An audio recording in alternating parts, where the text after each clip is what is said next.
look out. It's only me. It's only the Kimmer. We're going to make this quick. Pete Davis looking better every day in the mountains of rehab up in Macon there. And Flounder at the controls. And for the second time today, Donald Trump's live. He's talking about Iran. We'll go there for a minute. Then we got a little Lynne Russell update. Here we go. Or the S&P, a record. And I said, I hate to do this, but we have to make talking about oil prices. An excursion down to Iran because we can't let them have a nuclear weapon. Look, and this is very simple. Iran cannot have a nuclear weapon because as tough as they are, we want to keep them alive. We want to keep all of you alive. Iran cannot have a nuclear weapon. He's got UFC fighters with him. And they've agreed to that, among other things. Yeah. Mr. President, you've had some recent back and forth with Pope Leo. I understand Secretary of State Marco Rubio is going to meet with the Pope tomorrow. What message do you hope he delivers to the Holy Father? Well, I can tell you this, that as far as the Pope is concerned, it's very simple. Whether I make him happy or I don't make him happy, Iran cannot have a nuclear weapon. And he seemed to be saying that they can. And I say they cannot. Because if that happened, the entire world would be hostage, and we're not going to let that happen. That's my only message. Okay, so they're going to go out now, and they're going to have some great pictures taken. Okay, and we'll see you guys on June Donald 4th. Trump. Thank you, Donald Trump once again live at the White House. Earlier, about an hour ago or more, he had a very long session live at the White House, saluting military wives. I'm just remarkable. Anyway, how you doing? Kimmer here. Pete Davis in the mountains of Macon, Flounder at the controls. And, geez, we got a lot of stuff. In fact, now we got all kinds of newsy stuff. We're going to start in bulk part a little bit in a couple of minutes talking about Ted Turner, who passed away at the age of 87. With his family around him peacefully. And one of the power brokers of, the 20th century, really. I mean, if you look back, what he did in terms of communication, he started with a billboard company. His father left him. Didn't his father take his own life?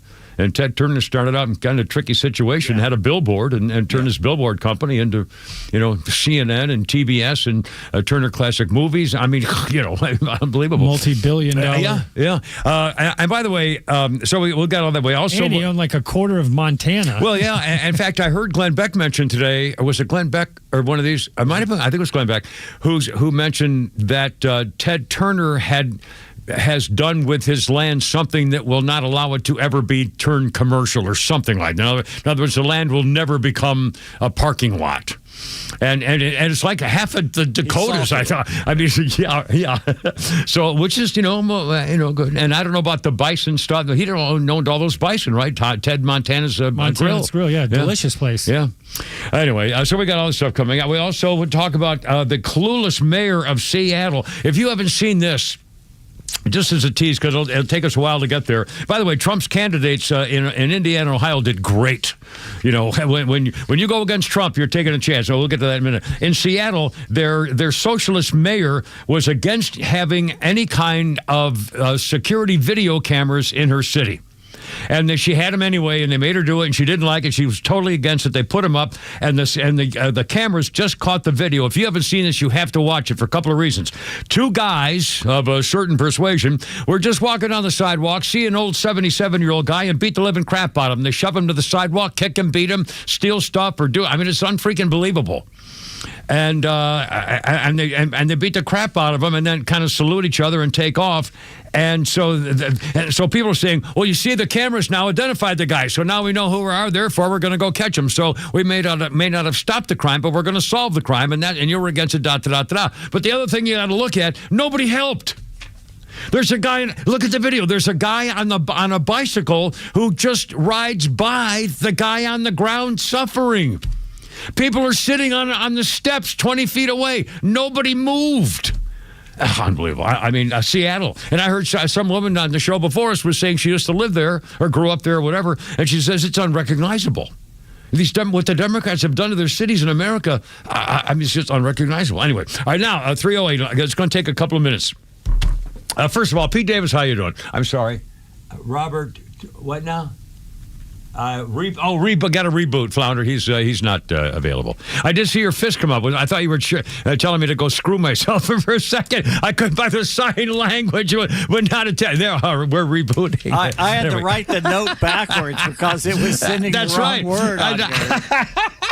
It's like the word ambulance on an ambulance is backwards, so you can see in your rearview mirror. It's the worst camera of all time. It only shows what it wants to show. Well, that's because we're not the morning show, silly rabbit. It's because your background. Yeah, well, it's done it with no background or not. They can't have. We don't get the two background camera. It's a commercial. You know these. I mean, it's the old. Yeah, please, you're killing me. Anyway, so Pete Davis, anything new quickly in the old mountains of Macon there, sir? And the rehab center. Just rain. That's it. And it's more coming too. By the way, right now it's sunny right here, but the storm's coming. They say how bad winds, maybe floods and all. So here we are, probably into tonight and tomorrow, just for the record. And Flounder and Mrs. Flounder, lovely Veronica, anything going on in your life there last 24 hours, sir? Nothing new, really. All is well. Okay. Now, coming up at 3:15, we will be talking to Lynne Russell. And when I was talking to Pete before we went on the show, I realized when we first talked to Lynne, in fact, I said to Pete, we're going to talk to Lynne Russell. And I think he said, Lynne Russell, wow, or whatever. I said, oh, that's right. You weren't even alive when we talked to Lynne Russell and her husband, Chuck DeCaro. And you said, and Pete said, you talked to Lynne Russell? Oh, my God, they were in the studio. And really, you were out cold in the hospital with your surgery, had no idea what was going on. Okay, ladies and gentlemen, and Pete Davis, let me reset the stage here so I don't have to do it when we're talking to Lynne Russell at about 3:15 today, shortly, because she was a star at CNN, a beautiful bombshell, hot babe, smart, clever, creative, professional, and she owned the joint at CNN. She was the first full-time female anchor on television at CNN, and then she hosted shows to host a nightly show. A nightly show. Anyway, so I was telling Pete what happened was we were talking about the pilot who was rescued in the raid in Iran and how they found the pilot based on some kind of spectrometer, blood type something or other, something big time tech thing, and a guy named Chuck called. And I didn't know who it was. And, it was a guy named Chuck. So we're talking to Chuck, and we got to talking, and he knew all about this stuff. And he's like a Special Forces Green Beret guy, and he was a reporter at CNN. And I said, how do you know about all this stuff? He said, well, I was a reporter at CNN. Plus, I married Lynne Russell. And I said, wait a minute, you married Lynne Russell? And he said, yeah. I said, oh, my God, Lynne Russell, that babe from CNN? He said, yeah. And then I hear, hi, Kimmer, and it's Lynne Russell. And she's on the other phone. And I said, wait a minute, this is unbelievable. So we talked to them about, all kinds of stuff. And the fact that, and then they came in, now, Flounder, I forgot, when we talked to him on the phone, and then was it like the next day or so? I forgot. Well, they came in, and I can't remember. Well, they had come in to see us that one day, but there was a Braves game, so they couldn't find parking. Oh, that's what it was. They were going to come in. They came in studio the following day and chatted with us. That's what it was. Hour. It was so cool. And again, I don't want to have her go through this again when we talk to Lynne Russell in a few minutes, but we told the story. Lynne, just famous broadcaster, and Chuck DeCaro, famous in his own right as a well-known scientific, high-tech, published author, journalist guy. I mean, he's got the great background and all this stuff, and military special forces stuff too. Anyway, and they talked about the story of the time, I think it was like 10 or 12, 15 years ago, when they were traveling cross country, stopped at, I think it was a Motel 6 in New Mexico, and a guy started bothering Lynne, and he had a gun, and he confronted them. It was like a robbery thing going on, and Chuck DeCaro got in a gunfight. Chuck DeCaro, Lynne Russell's husband, saved her life getting in a gunfight, shooting and killing the would-be robber who also shot Chuck DeCaro, Lynne Russell's husband, right in front of her, shot him 3 times in the chest. And thank God he lived.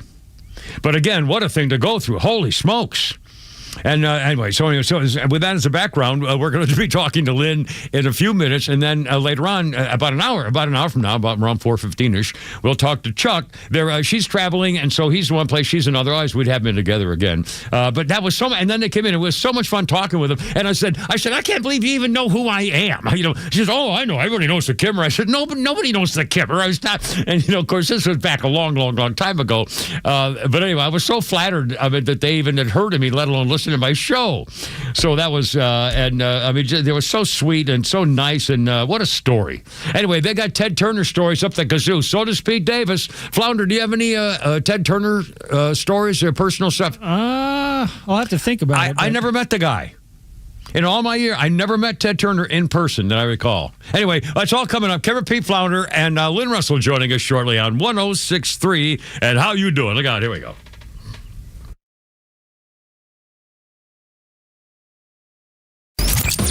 Neil Bortz is only live on Extra 106.3, bringing you daily commentary on the biggest topics of the day.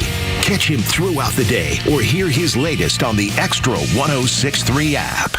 Well, here we go back in the old 80s again today. Georgia heat is here, and every once in a while, a couple degrees, and then boom, bam, pow, here we go. And the humidity, holy smokes. You know, if your home has a problem with siding, if it's worn out or faded or failing, I got a great idea. Well, it's not my great idea. It's a great idea from Jeff, my buddy, said Peach State Windows, known for their windows and deals like that. But listen to me, I'm a Hardy Plank fan. And Jeff and his crew have been doing stuff like this for homeowners across Georgia for decades and decades. I know how he takes care of people. He offers like 50 years of serving Georgia, knows what our homes are up against and that humidity and storms and so forth. He doesn't go halfway. This is big time Charlie, start to finish, done right, as opposed to those like stringers for those national companies. And how about this deal? I love Hardy Plank, and you will too. Premium cement, Hardy Plank, fiber plank siding, 1,000 square feet for only $69.85. 1,000 square feet. How about this? How about 0% financing for 12 months? PeachStateWindows.com. Here's a number, 770-485-8011. PeachStateWindows.com. A golf instructor who knows technique can improve an aspiring pro's swing. But one who really cares can help transform a career. There he is, your new champion. When you team up with someone who knows a lot and cares even more, you're unstoppable. At Truist, we believe the same is true for banking. Truist, leaders in banking, unwavering in care. Truist Bank, member FDIC, leading based on top 10 U.S. commercial bank.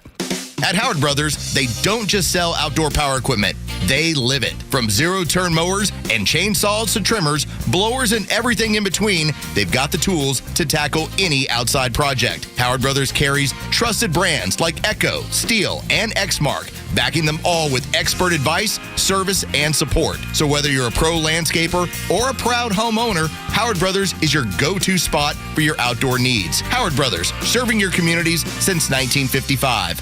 Hey, what's up? It's Drake Baldwin here to talk about my personal Rookie of the Year, Superior Plumbing. They say you can't be Rookie of the Year more than once, but Superior has been proving themselves for over 40 years as the GOAT of plumbing.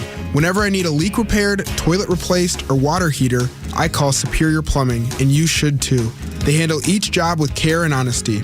For Superior, there's no job too small. For Superior, the honest one, call 770-422-PLUM. It's everyone's favorite time of the year, May in the A. The Braves have 3 exciting matchups during the month, including the Cubs, Red Sox, and Nationals. Don't miss a moment at Truist Park, including some unbeatable deals during select games, like $15 tickets, $10 parking, $3 Miller High Lifes, $2 ice cream sandwiches, and daily deals at the Atlanta Braves Clubhouse store. And along with the great deals comes great fun. Fans can look forward to 5 must-have gate giveaways like the Hawaiian shirt, straw cowboy hat presented by Visit Sarasota, and more. Plus, don't forget to arrive early on select games to participate in pregame parades and player high fives, block parties in the Battery Atlanta, kids club activities in Children's Healthcare of Atlanta Park, and so much more. Visit Braves.com/May in the A to check out the details and purchase your tickets. Atlanta Braves Baseball. We are Braves Country. Protecting your home shouldn't be a headache, and it shouldn't break the bank. Well, a lot of security companies lock you into multi-year contracts and surprise you with huge cancellation fees if you move or your needs change. SimpliSafe does things entirely differently. With SimpliSafe, you get award-winning 24/7 professional monitoring for a fraction of the cost. Service starts about $1 a day. And there's no waiting for a technician or drilling into your walls. You just customize your system online in minutes. They ship it to your door. You could set it up yourself in under an hour. You get premium protection without the high-pressure sales calls or long-term commitments. It's security that earns your trust every day, not through trapping you in fine print.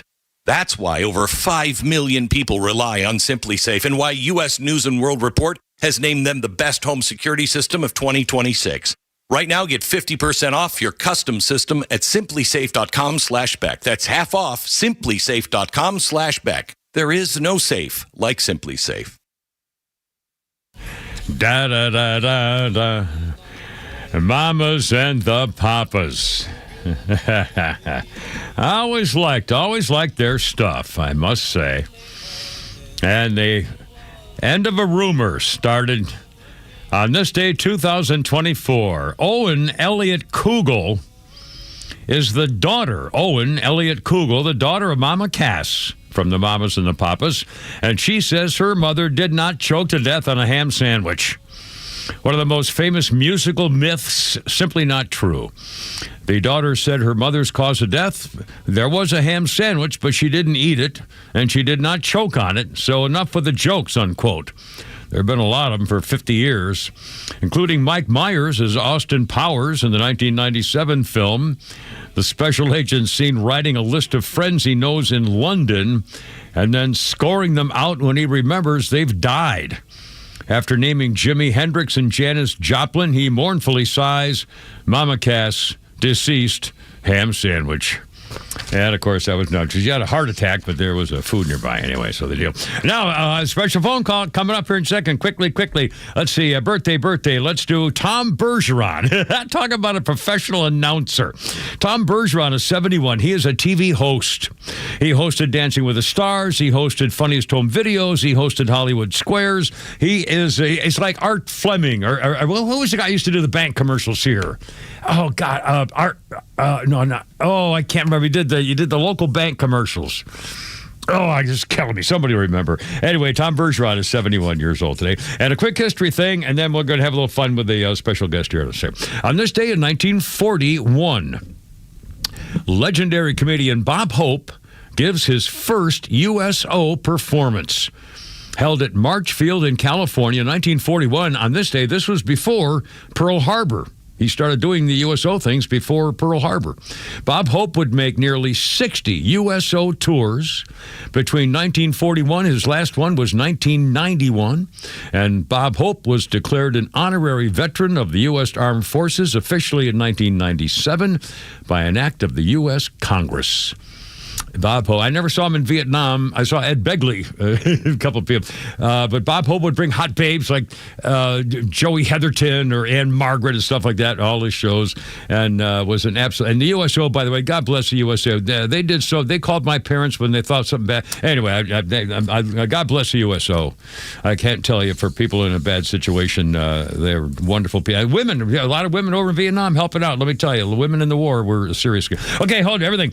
Kim Repeat and Flounder and Lynne Russell, are you there? Hello, Lynne. I am here, and I'm listening to you and thinking it's not unusual for you to be talking about women. Somehow it always works this way. And you're going, Joey Heatherton, I'm saying short. And Margaret, short. But that's just me. How you doing, doll? I mean, it's great to talk to you again. Oh. We had so much fun when we talked to you and Chuck, and you came in here, and it was just a ball. Really, it was just really fun. Oh, thank you. We had a great time, too. I'm sorry that we missed Pete. Pete was kind of, he had hoses down his throat and all. You don't know about Pete back that week. And by the way, I'm reading your books, too.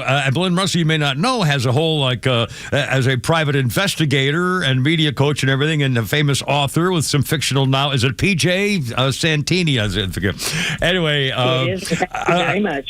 There you go. Now, of course, well-known as the first full-time, nighttime, primetime female TV anchor with CNN, and then you did a lot of stuff with CNN. Ted Turner died at the age of 87. Wow. Yeah. And you know more than anybody probably about the beginnings of all that stuff. Tell us how you feel, what's going on, and what's your reaction today. But, I got to tell you, I knew what was happening. He's a very dear friend. We've just always been close, right? Mm-hmm. And I knew what was happening, but it still was a shock. So I decided to make caffè corretto, which in Italy is corrected coffee. You make an espresso, and then you dump in a truckload of grappa, And it kind of counteracts the caffeine, takes away sadness, and it's working. Well, I'll be now. I've never now grappa. Is that a liqueur? What is? I don't know what grappa is.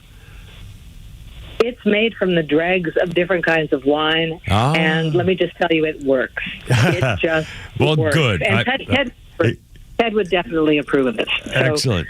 So we're good. Well, we're good. Yeah. Tell us about working with him and being with him and the boss. And I mean, and by the way, nobody, including me, ever thought in a million years that a 24-hour news network would do anything. So tell us about those early beginning days with Ted Turner, what he was like, and I fun stuff. know. And most of the anchors took pay cuts to go to CNN. I got a call one day from Ed Turner, who's no longer with us. He was Ted's number 2, and it was because Ted was number 1. He was in the number 1 parking spot back in the days when we didn't have a fancy parking lot over on Techwood. You know, he'd get out of his Toyota and we'd stop. He'd stop and talk to me and go, "Oh, you sure do wear a lot of makeup." If I know, they make me do it, right?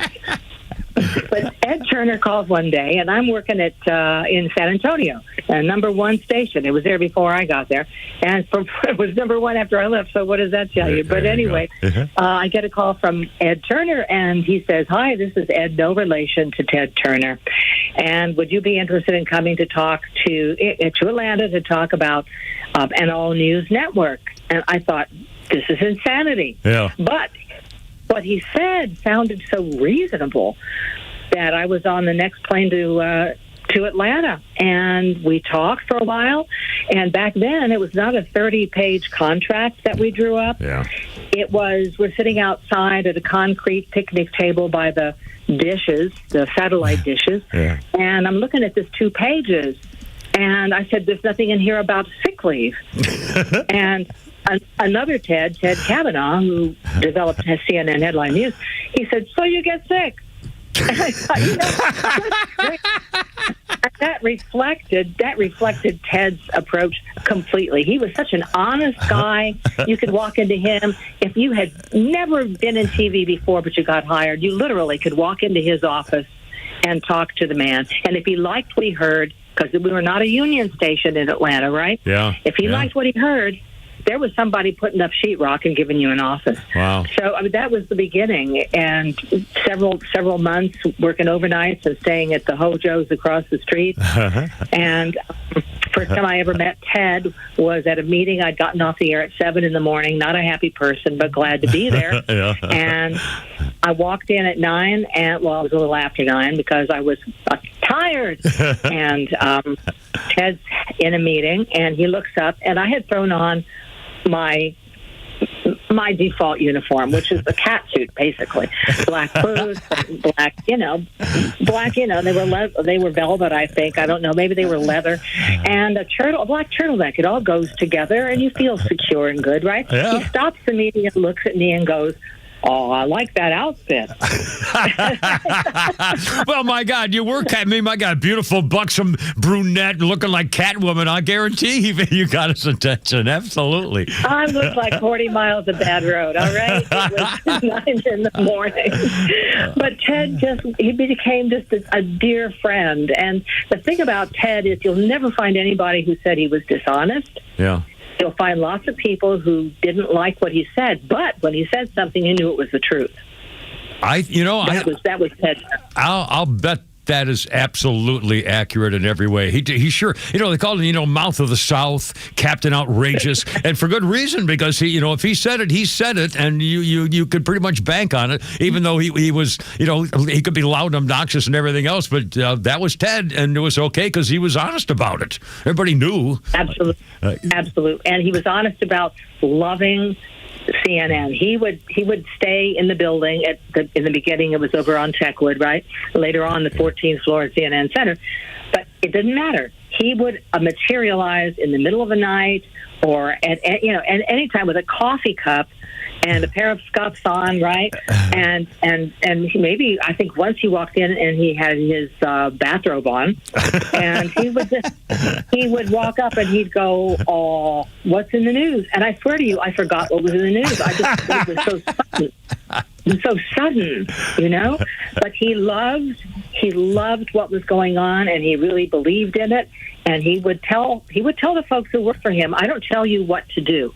I'll okay major expenditures and have a feeling and have an idea, an opinion about the direction the whole thing is taking, but I don't tell you what to do. On the other hand, if you screw up, you're gone. Yeah.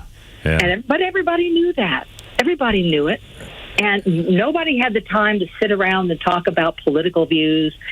He didn't care. Nobody cared. Just do the job. Report the facts and let the folks decide what to think about them. And that's why it was so terrific when it was terrific. And in a non-union shop, I assume everybody pretty much did everything, or you would have to do whatever needed to be done. You just went ahead and did it instead of worrying about your union boss or shop store foreman. We would not. There would have been no CNN if this operation had been union. It just wouldn't have happened because editorial people had great ideas, technically, and vice versa. And you could do both in the same day. Nobody stopped you. Nobody said anything. And everybody was really glad for the opportunity. And it really represented America. It was opportunity. If you had a great idea, you were going to be listened to. Well, you think about it, what an incredible idea, and he made it happen, and nobody believed it would happen. Everybody, literally, I remember them saying, "You got to be kidding me," and he did it. And then TBS and Turner Classic Movies, and That's right. And there was so much involved behind the scenes. If I had known 3 years in what was going on financially, I'd probably been looking up San Antonio weather thinking, I'm going to have to go back. I've been reading Call Me Ted.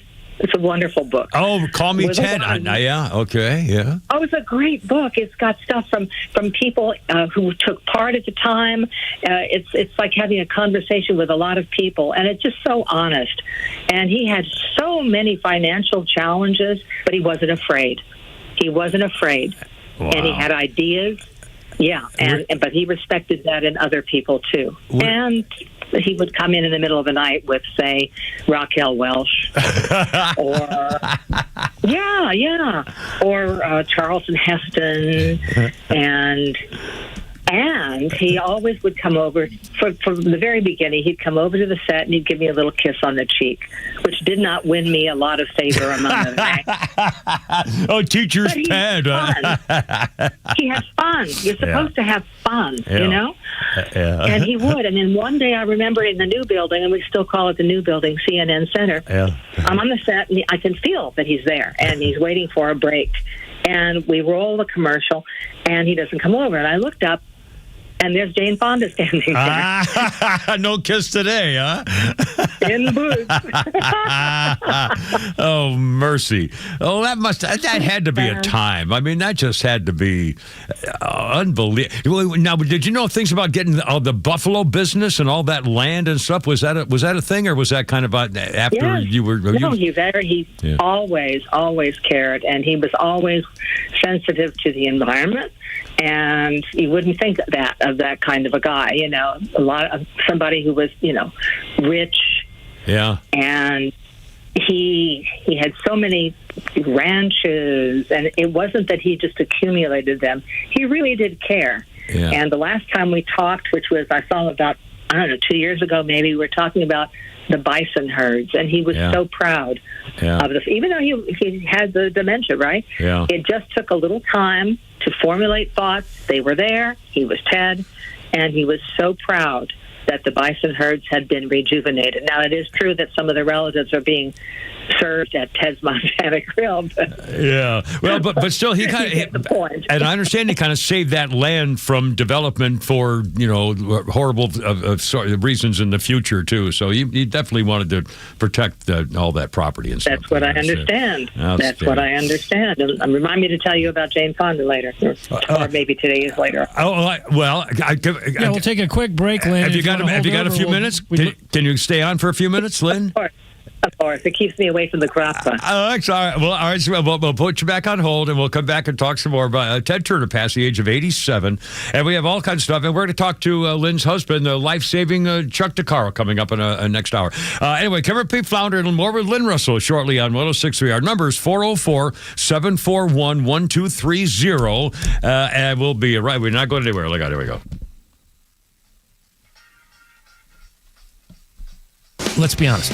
All cars and all car dealerships are not created equally. So when you're buying a new Toyota, you're not buying a vehicle, you're protecting a major investment. That's why where you buy matters. For over 50 years, Marietta Toyota served our community with the reputation built on straight answers, real accountability, and doing business the right way, proudly here since 1975. They have realized since day one that giving the customer the best deal possible, more car than they thought they were going to get inside their budget, that's how you keep people coming back. Here's the difference you won't hear everywhere. Every new Toyota comes with our nationwide lifetime powertrain warranty. That's valid for unlimited time and unlimited mileage as long as you own your Toyota. That's long-term confidence backed by Toyota quality and, of course, supported by Marietta Toyota, a dealership that will be here after the sale with service and genuine Toyota parts on Cobb Parkway South. Visit Marietta Toyota on Cobb Parkway South, about 3 miles north of Truist Park. MariettaToyota.com. Visit Marietta Toyota. We've been here and we'll be here for you. Nationwide lifetime powertrain warranty included with every new Toyota purchase. See dealer for coverage details, exclusions, and requirements.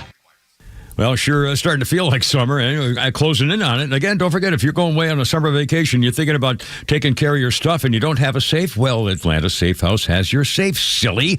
It's right there for you. You got like 500 of them. It's incredible. You know, they moved down to Union Hill Road in Alpharetta, and they seriously have like 500 right now, ready to go. And by the way, they can change the insides. I love talking about this because it's true. Now, my first gun safe was a Browning, and they have more Browning in Fort Knox and all those top brands than anybody in this whole part of the country. And there's always the reason they have so many things and so many opportunities. There are sales and rebates and specials. I mean, you're going to save a bundle. And here's the deal: they have great big safes that are mostly empty inside. If you want it that way for long rifles, or they have things for bow and arrows, and they can put nooks and crannies in shelving units. Safes of all kinds and sizes. Little pistol safes, safes to keep special drawers for jewelry, and don't forget paperwork. Like I lost my medical records in Florida. I didn't have a safe down there. An idiot veteran under Biden. Anyway, long story. Anyway, check it out. Deals all over the place, protecting your rights like they protect your stuff. AtlantaSafeHouse.com. It's official. President Trump has endorsed Burt Jones for governor. Burt Jones has been an incredible leader. This man has my complete and total endorsement, and I really want to see him win. Burt Jones is a trusted Trump conservative who's leading the fight to end Georgia's state income tax. He's going to make a great, great governor. You will be very happy, Georgia. Burt Jones has my complete and total endorsement.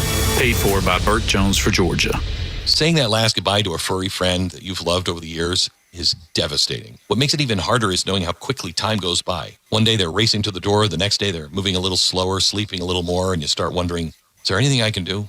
Most of us would do anything to get our dogs or pets to live longer. Most dog owners don't realize the live nutrients their dog needs to thrive is missing in their food. That's where Rough Greens comes in. It's America's #1 dog supplement. You sprinkle it right on your dog's food. It's packed with probiotics and enzymes, omega oils, over 20 live vitamins and minerals to support your dog's digestion, energy, and overall health from the inside out. It's all natural. It's made here in the U.S., and thousands of dogs are feeling younger, more energetic, and healthier than they have in years. Your dog could be one of them. My dog had a better, healthier life when we were giving him Rough Greens. I saw the difference. Get the free Jumpstart bag. It's a trial bag. You'll see the difference in your dog. Do it today. Just cover shipping. You'll get it for free. Roughgreens.com. Use the discount code BECK. RUFFgreens.com. Discount code BECK. Rough Greens. They make any dog food better.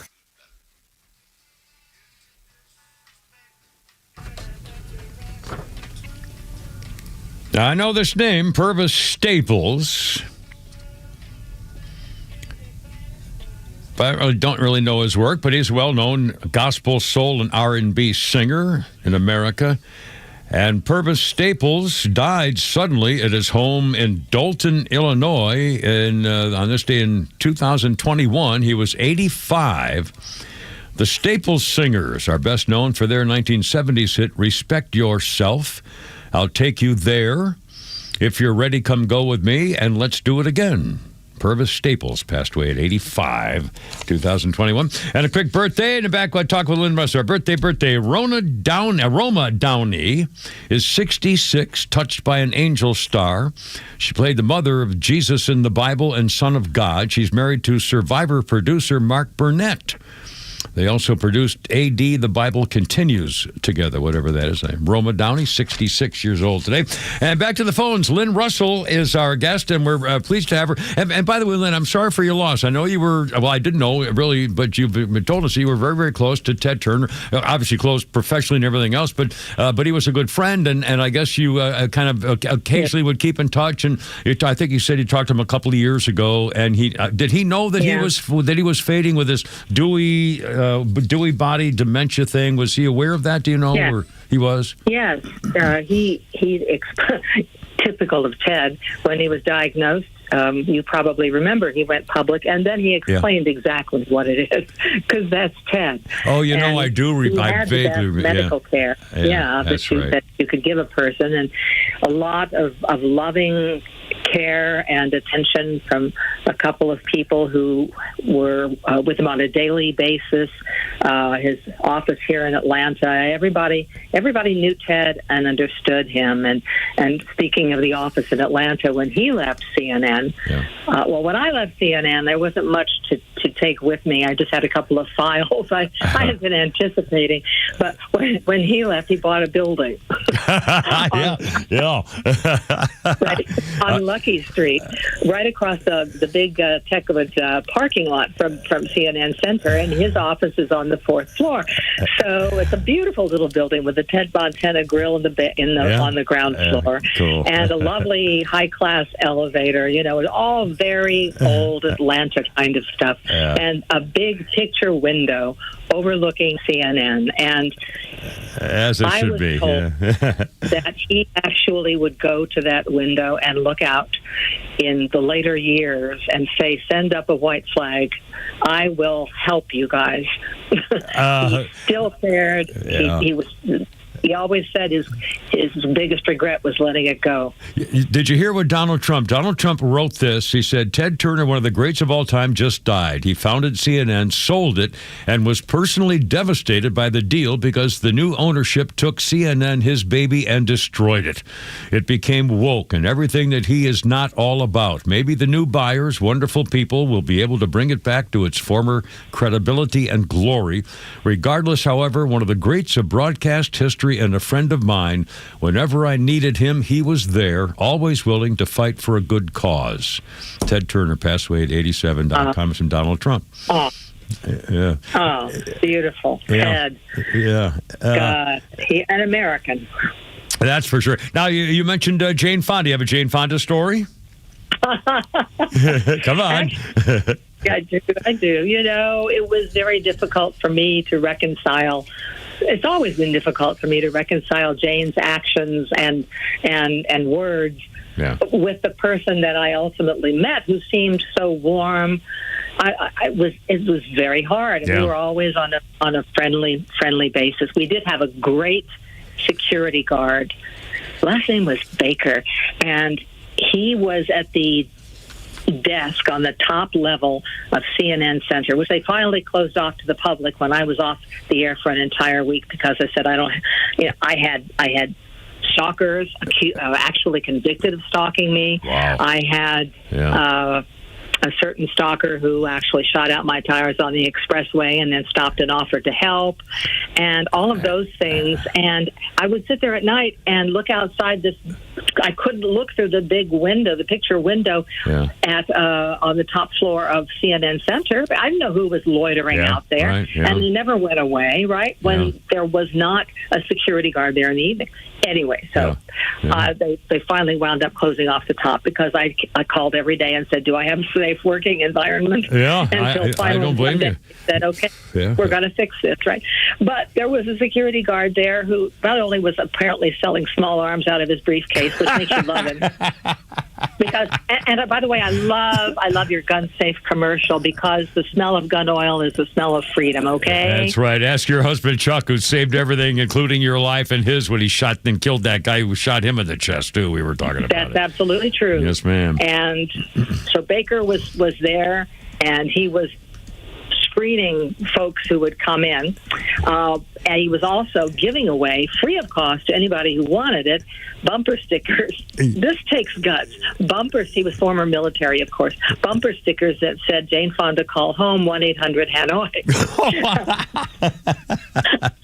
Ultimately, he no longer works there. And I don't know what happened. But, I would run into Ted, and we'd have these conversations, and he would say, and word was he called me the one that got away, which I found cute and just adorable and very flattering. I'll bet a lot of guys said that same thing, Lynne Russell. You can't fool us. You're a babe, and I'll bet you're a babe from the time you were in high school. I guarantee it. Definitely not. Anyway, I'm sorry. I interrupted you. I'm sorry. Go ahead. The one that got away. That's okay. But he would say periodically, "Are you still married?" I'd say yes. And the last time that we had that conversation, he said, "Well, then I guess I'm going to have to call Jane Fonda." Are you serious? Oh, my God. Are you serious? Yes. Oh, so you're responsible for Ted Turner marrying Jane Fonda. Here, ladies and gentlemen, we have his new scoop. Wow. No, I'm not responsible, but that was so cute. And so it was a big surprise to me then the story that I told you earlier about looking up at the set and waiting for him to come over, and Jane was standing there. And there she is. I'll be darned. You know what I thought? I'm spending life in boots for sure now. Oh, man. I love it. Well, what a time. And again, what a shame. Ted Turner dead at 87, peacefully and with family. So, 87, a lot better than it used to be for, lifespans and so forth, but still. Yeah, he had a good run, and he gave so many people, he gave so many people something to feel good about and aspire to. He did so much for so many people. Well, he changed everything. He launched the CNN. He launched a 24-hour newspaper. But not only that, he started the whole superstation concept from channel. I remember Channel 17. Who ever heard of Channel 17? UHF. Nobody. It was VHF. Period. And he started that from a billboard company in that little TV station. And all of a sudden, boom! And people are watching the Braves all over the country. And I mean, what? You really? Time Warner took. Just an enormous. He just did it. Yeah. He just did it. We had the Yachtsman. He did bought the Braves. I mean, I think it was 6 years after he founded CNN. He was here. No, hell no. 6 years after he launched the Superstation, he bought the Atlanta Braves. I mean, what an achievement in a very short period of time, for that matter. Right. He bought the Braves, and then he decided along the way that it's America's pastime and a family activity, and families could not afford to go and buy Braves tickets and anything so much as a hot dog to eat. Yeah. So he changed that. He changed the ticket prices, and he made it legal to go in with food you wanted to. That absolutely was Ted. And he made sure, and he bought the Hawks, and he made sure we all had tickets. Yeah. And I have to tell you, in the very beginning, everyone takes for granted that he always had a lot of money.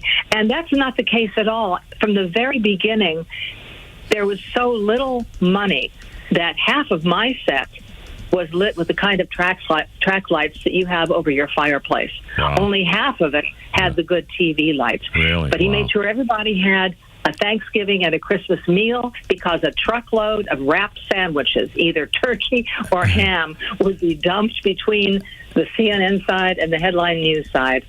And you could go there and you could enjoy it and you could have a meal. And, of course, years later that morphed to an exotic Hollywood, holiday meal at what we called what did we call it?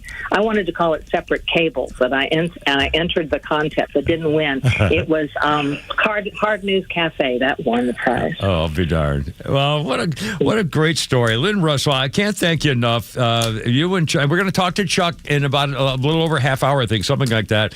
I know you guys are traveling in different places and stuff like that, so I can't thank you enough. We love having you aboard, and anytime you're in the area, pop in. Always a pleasure. Bless you and your life-saving, wonderful husband, and just have the best day, and thank you again. Really, really fun talking to you. Thank you, Kimmer, and I've got to tell you that your show is there's not a day without it. Well, not a day without it. I'm humbled. And I say the same for Ted, because I don't know how people measure time, but it doesn't really feel like he's gone. So I'm going to continue to refer to him in the present tense. Please do. Yeah. Especially when you hit 80, keep thinking the positive thing all the way. We're still around, baby. Anyway, 1940 80. I don't do numbers. I just do that one. Yeah, there you go. Lynne Russell, thank you again so much. Have a great day, and we'll be talking to your loving husband in a little bit. Thanks again, Lynne Russell. Bye-bye. Appreciate it, sweet. Thank you. What a nice lad. And I feel bad for Pete that he missed the whole thing when we had him in here of the afternoon. Anyway, 3:47 already. Kimmer, Pete, Flounder, 404-741-1230. Thanks again, Lynne Russell. Chuck coming up next hour by Ted Turner. All the stuff's coming out here. Here we go.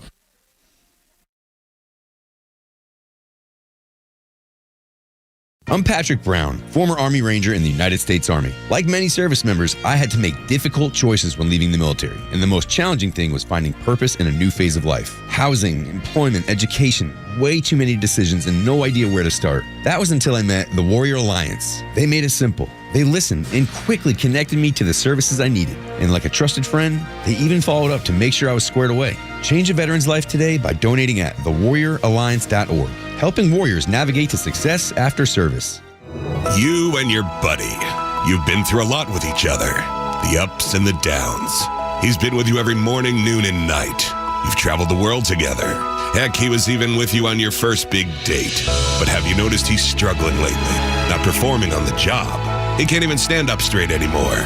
He's wanting to cry out for help, but just doesn't know how. He needs Dr. Deal and Total Body Therapy of Georgia. They can give him the gift of good posture this year, help him stand proud and become all he was meant to be.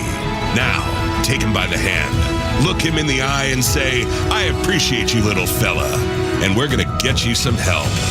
We're going to call 404-777-1911. We're going to visit tbtofga.com. We are going to say goodbye to erectile dysfunction forever.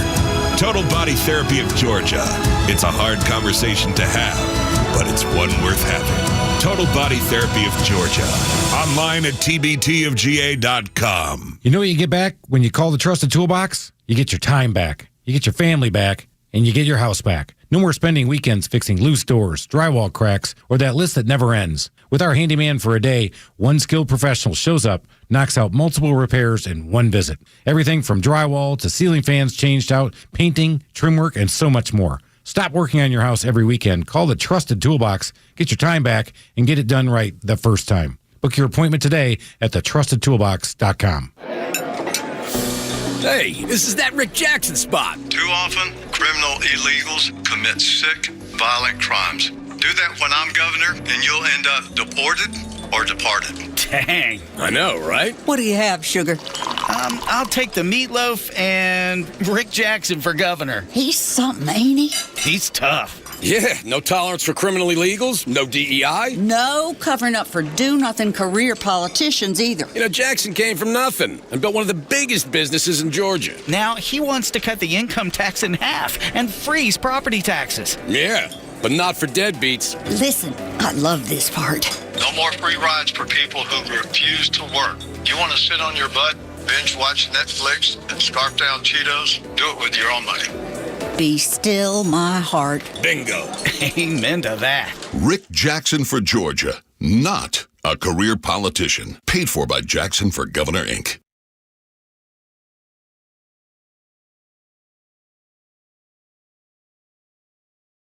Yeah, there we are.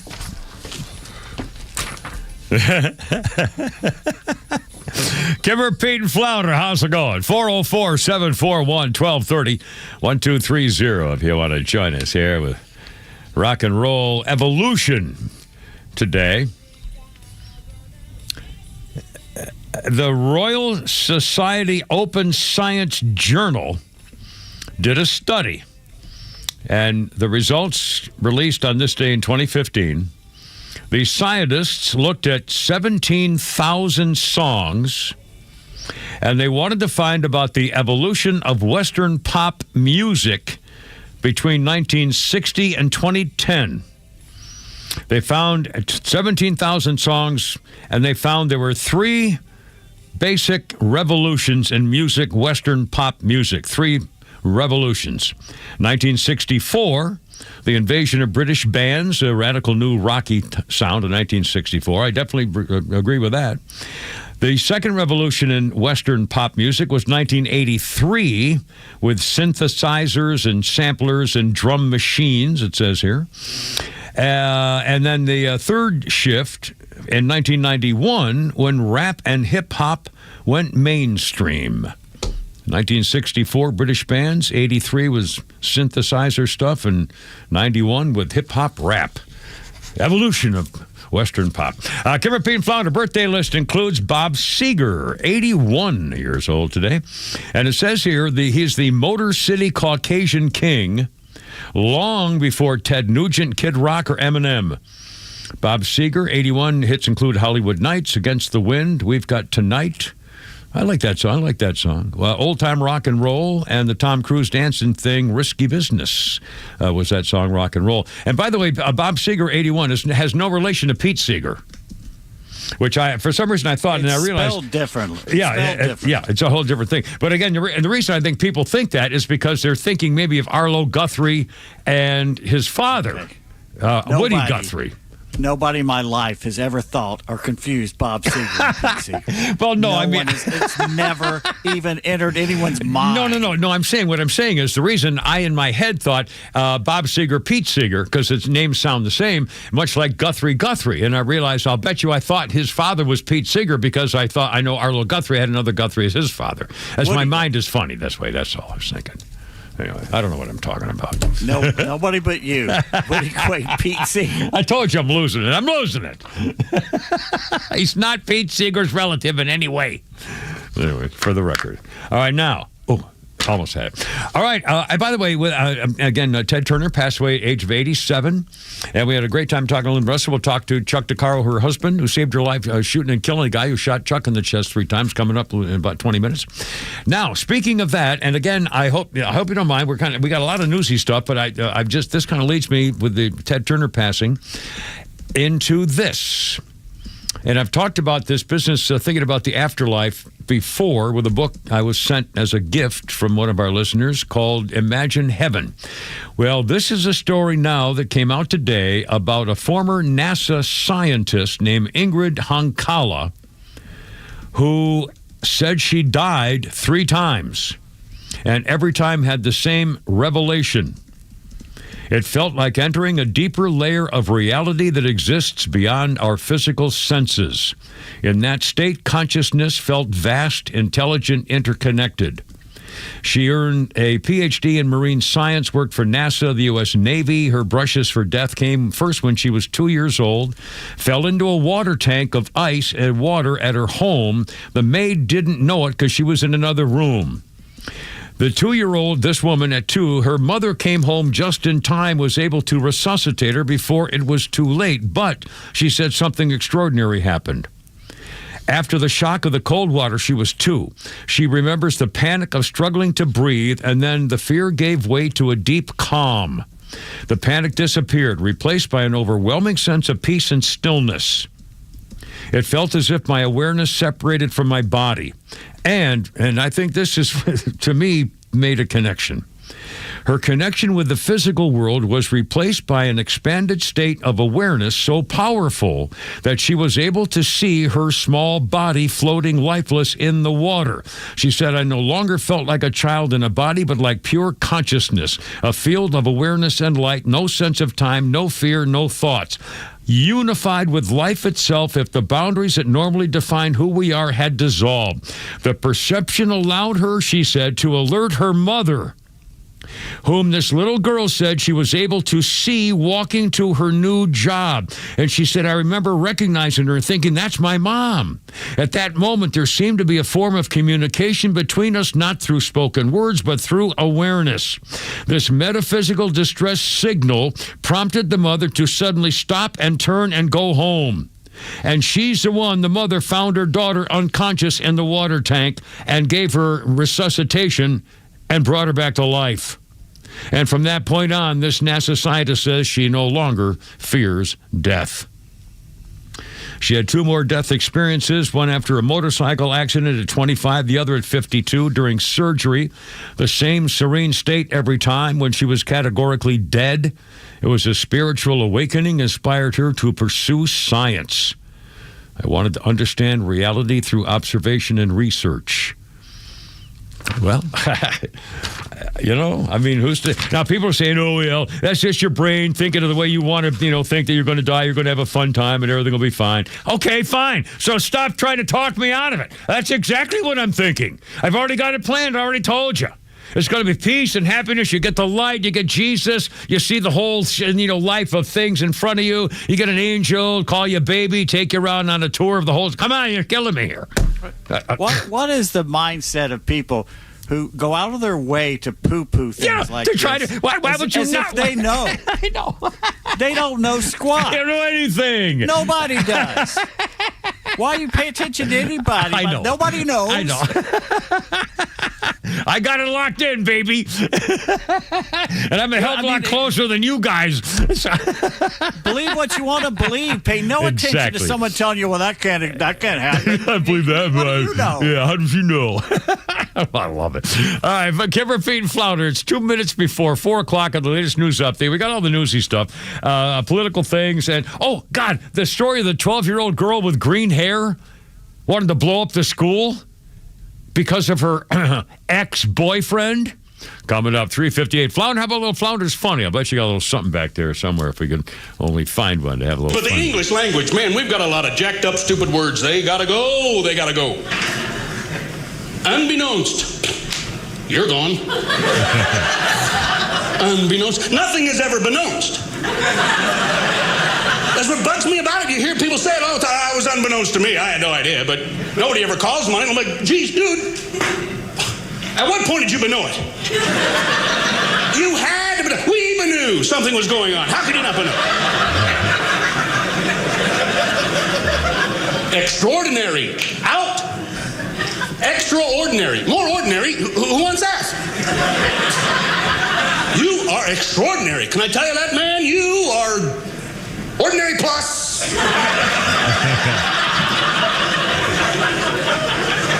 Extravaganza. So long. More vaganza. What am I supposed to do with all this vaganza I got laying about? But the English language, man, we've got a lot of jack. Who's that there, Flounder? Do we know who that was? That is Mr. Phil Palisol. There you go. All right, boys, coming up on 4 o'clock. And rain hasn't started yet here. Still got a little sunshine, but I think some bad stuff is coming. We'll keep you posted on the news next and all your calls on 106.3. Here you go. Look out.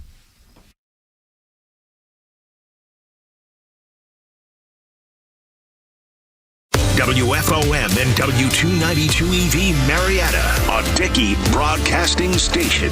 This hour is presented by Atlanta Safe House.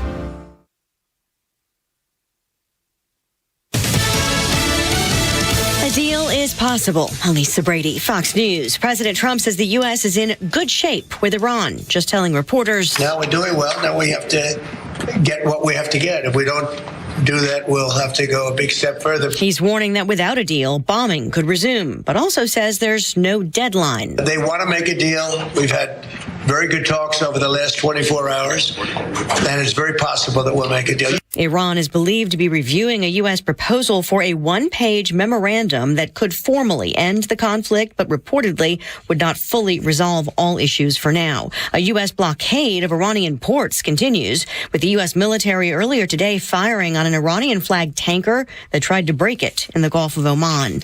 A search for suspects continues after a shooting last weekend during a lakeside party in Oklahoma, where more than 20 people were injured. Edmond, Oklahoma police are still following up on leads hours after confirming one of the victims, an 18-year-old woman, died of injuries she suffered Sunday night. Word of the party, according to police, spread on social media directing people to a public park where event spaces can be reserved. Edmond Mayor Mark Nash said this week there were no reservations on record for that particular event. Police said 22 other people, some not connected to the incident that led to gunfire, were hit by either bullets or shrapnel and treated at hospitals hospitals. Fox's Gernal Scott just getting word that Kentucky Derby winner Golden Tempo will not run in the Preakness, which means no chance of a Triple Crown winner this year. Golden Tempo's trainer says they'll give him a little more time and focus instead on the Belmont Stakes in June, adding that the horse's health, happiness, and long-term future will always remain their top priority. Off to the races on Wall Street, the Dow up 612 points at the bell as oil prices plunge. America is listening to Fox News. Life is full of challenges, but you don't have to face them alone. At intouch.org, you'll find powerful sermons from Dr. Charles Stanley, daily devotionals, and resources designed to strengthen your faith and bring hope into your everyday life. Whether you're searching for encouragement, biblical wisdom, or practical guidance, intouch.org is here to help you grow closer to God. Discover truth that speaks to your heart. Visit intouch.org today. Thanks. Born on America's darkest day, 9/11/01, the Tunnel to Towers Foundation has been helping American heroes ever since. Heroes like FDNY Lieutenant Edward J. McDonough Jr. McDonough served at Ground Zero. He later lost his life to a related cancer. The Tunnel to Towers Foundation was able to honor his sacrifice by paying off the family's mortgage. Donate $11 a month, and you can amplify your impact with a car or land donation. Just go to their website, the letter T, the number 2, the letter T.org.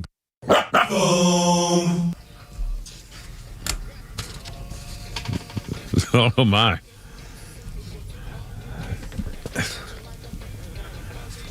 Oh. Look out. Oh. This is not Elvis. It's Otis Blackwell. On this day in 2002, the American songwriter, producer Otis Blackwell passed away from a heart attack. He wrote the classic songs All Shook Up, Return to Sender, Don't Be Cruel, Great Balls of Fire, and Fever. Over the years, Otis Blackwell's songs have sold more than 185 million copies. Kimmer, Pete, and Flounder, and we're going to talk to Chuck DeCaro here in a few minutes. First on the phones, taking priority. Martin, you're on the radio. Hey, Martin, how's it going? Happy hump day, man. What's up? Yeah, it is a good day. You're doing an excellent show today. That was wonderful hearing Lynne Russell. She's a doll. That was when they came in here that way. That was just so much fun. Really, it was just I love stuff like that. Anyway, I'm sorry. Go ahead. Yeah, I'm glad. No, that's fine. That's fine. What you're going to do when Chuck comes, ask him about his experiences with Ted's kids. And I'm sure he'll have nothing but great things to say about them. But that will be interesting to hear. Okay. Chuck DeCaro. And remind me there, Pete and Flounder, Chuck DeCaro talking about Ted's kids. Okie dokie. Excellent. I got it written down. Excellent. Outside of that, it's a really, really good show. Oh, well, my goodness. You sound so surprised. I'm happy. I can't believe it either. I'll be damned. Well, what they say. Sometimes the blind squirrel will find the nut. Well, the key, obviously, is all I have to do is get hot babes every day for about a half an hour. Yeah, exactly. She was really entertaining. Oh, she's just a sweet lady. And what a story. I mean, she's a private detective. I think I actually did shoot at her on the highway, shot out her tires, and then pulled over trying to see if she wanted help. I mean, talk about that being a setup. Good grief. No, I've had enough, thank you. I'm good. Anyway. Mercy. Well, Martin, thanks, man. I will ask him about that here because it's coming up in about like 10 minutes or something. So anyway, thank you. I appreciate it. Martin's one of our longtime listeners and very nice comments. We're very, very grateful. Let's see. Let's do a little birthday thing here. What's the matter, Flounder? Barbara's on the horn. She wanted to talk about Ted Turner. Hi, Barbara. Welcome aboard. And Ted Turner passed away at 87. What do you think? Yes, I know. Well, I'm turning 75 this month. No, I don't even remember 75. Yeah, hold my beer. Yeah, but I remember Ted Turner and his sort of legacy. Yeah. And I remember that he was, I don't know if I've got this right, he would either start his shows like 10 minutes prior to the other shows or the other way around. So if people were like surfing Right. the channel, Right. this would pop up first. It would. Well, it also would not be during a commercial break. Radio and TV Right. stations almost unanimously always have their breaks at exactly the same, or within a minute of the same time. You know, it's 8 after or 22 after or whatever. And he would do it differently. So when people got rid of the commercials, they go over to see what's going on, and he'd be having programming, and boom, that's how you get them. Yeah, absolutely. Yeah, he's always there. So I thought that was brilliant. Yeah, It was absolutely, absolutely. But yeah, he was a wonderful man. I'm sorry he passed away, but Yeah. he was here for quite some time, and everybody enjoyed it. Yeah, Everybody. you know, you can't. You know, 87 is pretty good. So you know, it's hard to. It's hard for me to see anything, but still, well, my parents, yeah. my mom and my dad lived to 95. Oh wow, good for you. Well, you gotta. Yeah, you could be listening to this show like for a long time. Well, after I'm around, anyway. 10 years from now. So. There you go. All right, Barbara. Have a great day, Well, sweetie. thanks, Kimmer. You. Have a great night. A great day. Thanks. You too. Bye-bye. Thank you. 407 Kimmer Isn't it P5. strange looking back that it was a no-brainer to do news and weather 24 hours? People didn't work 9 to 5. They worked nights. They never got to see the news. They never got to see the weather. To be able to turn on at any time and see breaking news, right now it seems like such a no-brainer. Why was it so revolutionary when he did it? Well, because no one else had. I mean, the news was on at dinner time or at 7 o'clock or 6, and that was we it. Were sheep. Yeah. We were sheep that we basically have been corralled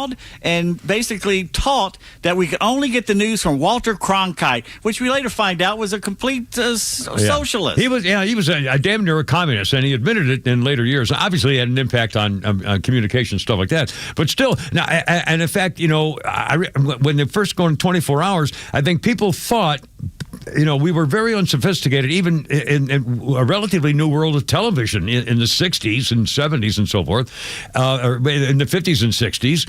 And people realize, you go home, man goes to work, the woman's taking care of the house, you all get together for dinner and you watch the news. So while you're working, somebody gets together what the news is, and there it is. So this is the news happens at this time. It's not like it's always going on. You didn't think that way. They're compiling what's going on, and here it is. Instead of saying, listen, while it's going on. Yeah, I know. In one place, New York City, controlled the media. Right, that's right. That's right. Remember, Johnny Carson? He almost died when he went to Los Angeles for a comedy, for a Tonight Show thing. But again, nobody had ever heard. I mean, nobody could believe that. You can't take TVs and the news. Nobody would have gone to. They would have somebody. Hell, remember Chet Nutt wasn't one of them in Chicago, or they were. Well, they tried London, New York, and Chicago, and also Los Angeles. And Jennings was in London, that black guy in Chicago was an airline pilot, and had a big deep voice like this, had a mustache. Oh, I used to watch him all the time. Max Robinson. Max Robinson. Robinson. Yeah. Anyway, it just seems. It just, and when CNN was coming out of Atlanta, we were getting something other than the New York, very insular, basically incestuous look at the news. Yeah. When Jeannie Mose would do the person on the street, sometimes it was in Atlanta, sometimes it's in New York. Yeah. She would go to other places. You saw what other people in the country thought about things. Yeah.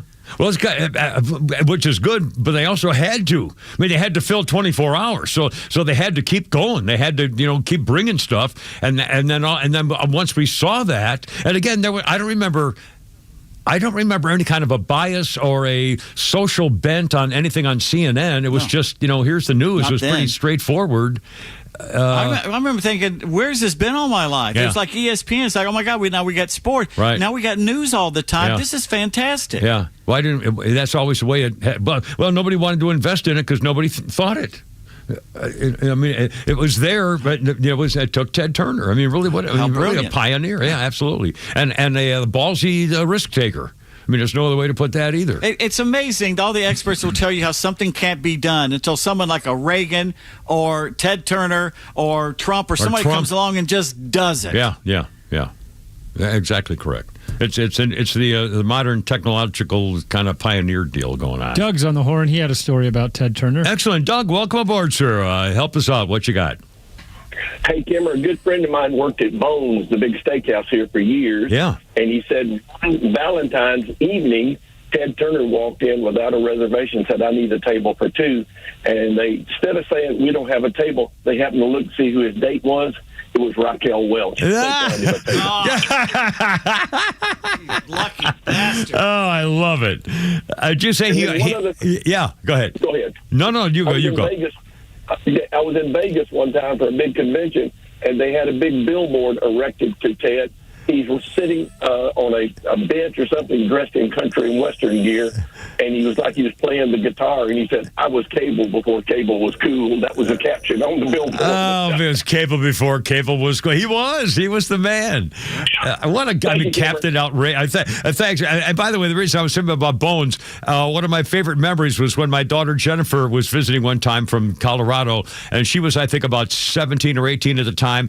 I was dating this girl named Tracy, who was 22. I was like 45 or 51 or whatever it was. And we went to Bones. And the three of us are sitting outside at the patio having a drink, or was somewhere right there having a drink. And my daughter Jennifer, of course, being with the two of us, she was 18. And my date looked, 18 too. And guys kept walking by looking at us. I heard what I'm saying. She's well, lucky bastard with that. Because these two young babes at my table at Bones, Chops and all those places. Oh, Lord. It's nice of you to take your niece to dinner like that. Yeah. I had to be like 44, 45 years old, single, but I had my date, Tracy, God, what a doll she was. She was 22 or 21, 22, and my daughter looked just like, oh, my God. Anyway, 4:30. We're going to Chuck DeCaro. We're going to get him next, talk about Ted Turner, and we're here live and having fun on Hump Day and saluting the man, the mouth of the South, and Captain Courageous on 106.3. How you doing?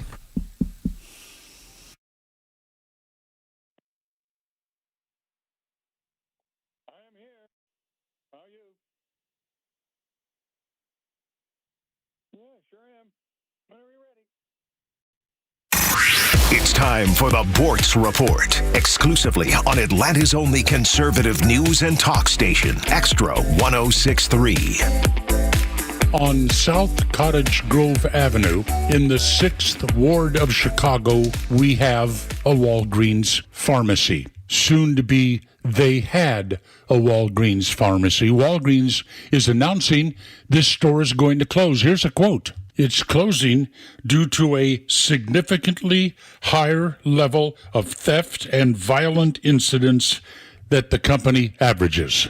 Now comes William Hall. He's an alderman, City of Chicago, Democrat, 6th Ward. He had a press conference Monday this week. He is demanding that Walgreens face criminal charges for what he calls first-degree corporate abandonment. Alderman Hall said it's a crime the way they're treating our elders, referring to the people that need that Walgreens for their prescriptions. Alderman Hall has some ideas. He's working on legislation to make it a felony for any business to leave a high-crime area without posting a sign and donating all remaining merchandise to the cause, whatever the cause is. Wow, how's that for an idea? Make it a crime to leave a high-crime neighborhood, and you can't leave until you donate all your merchandise, or it's a felony. Kind of like these states now that want to tax all the billionaires, which will go down to the millionaires. You're going to pay a penalty if you try to move to a lower tax area. So what is the logical thought pattern on the part of a business or a high-income individual thinking of moving into one of these areas? Maybe locating in New York City or, God forbid, South Chicago. Nope, not going there because I can never leave. I wonder if that's what this Hotel California thing was all about. Anyway, Neil Bortz, Extra 106.3.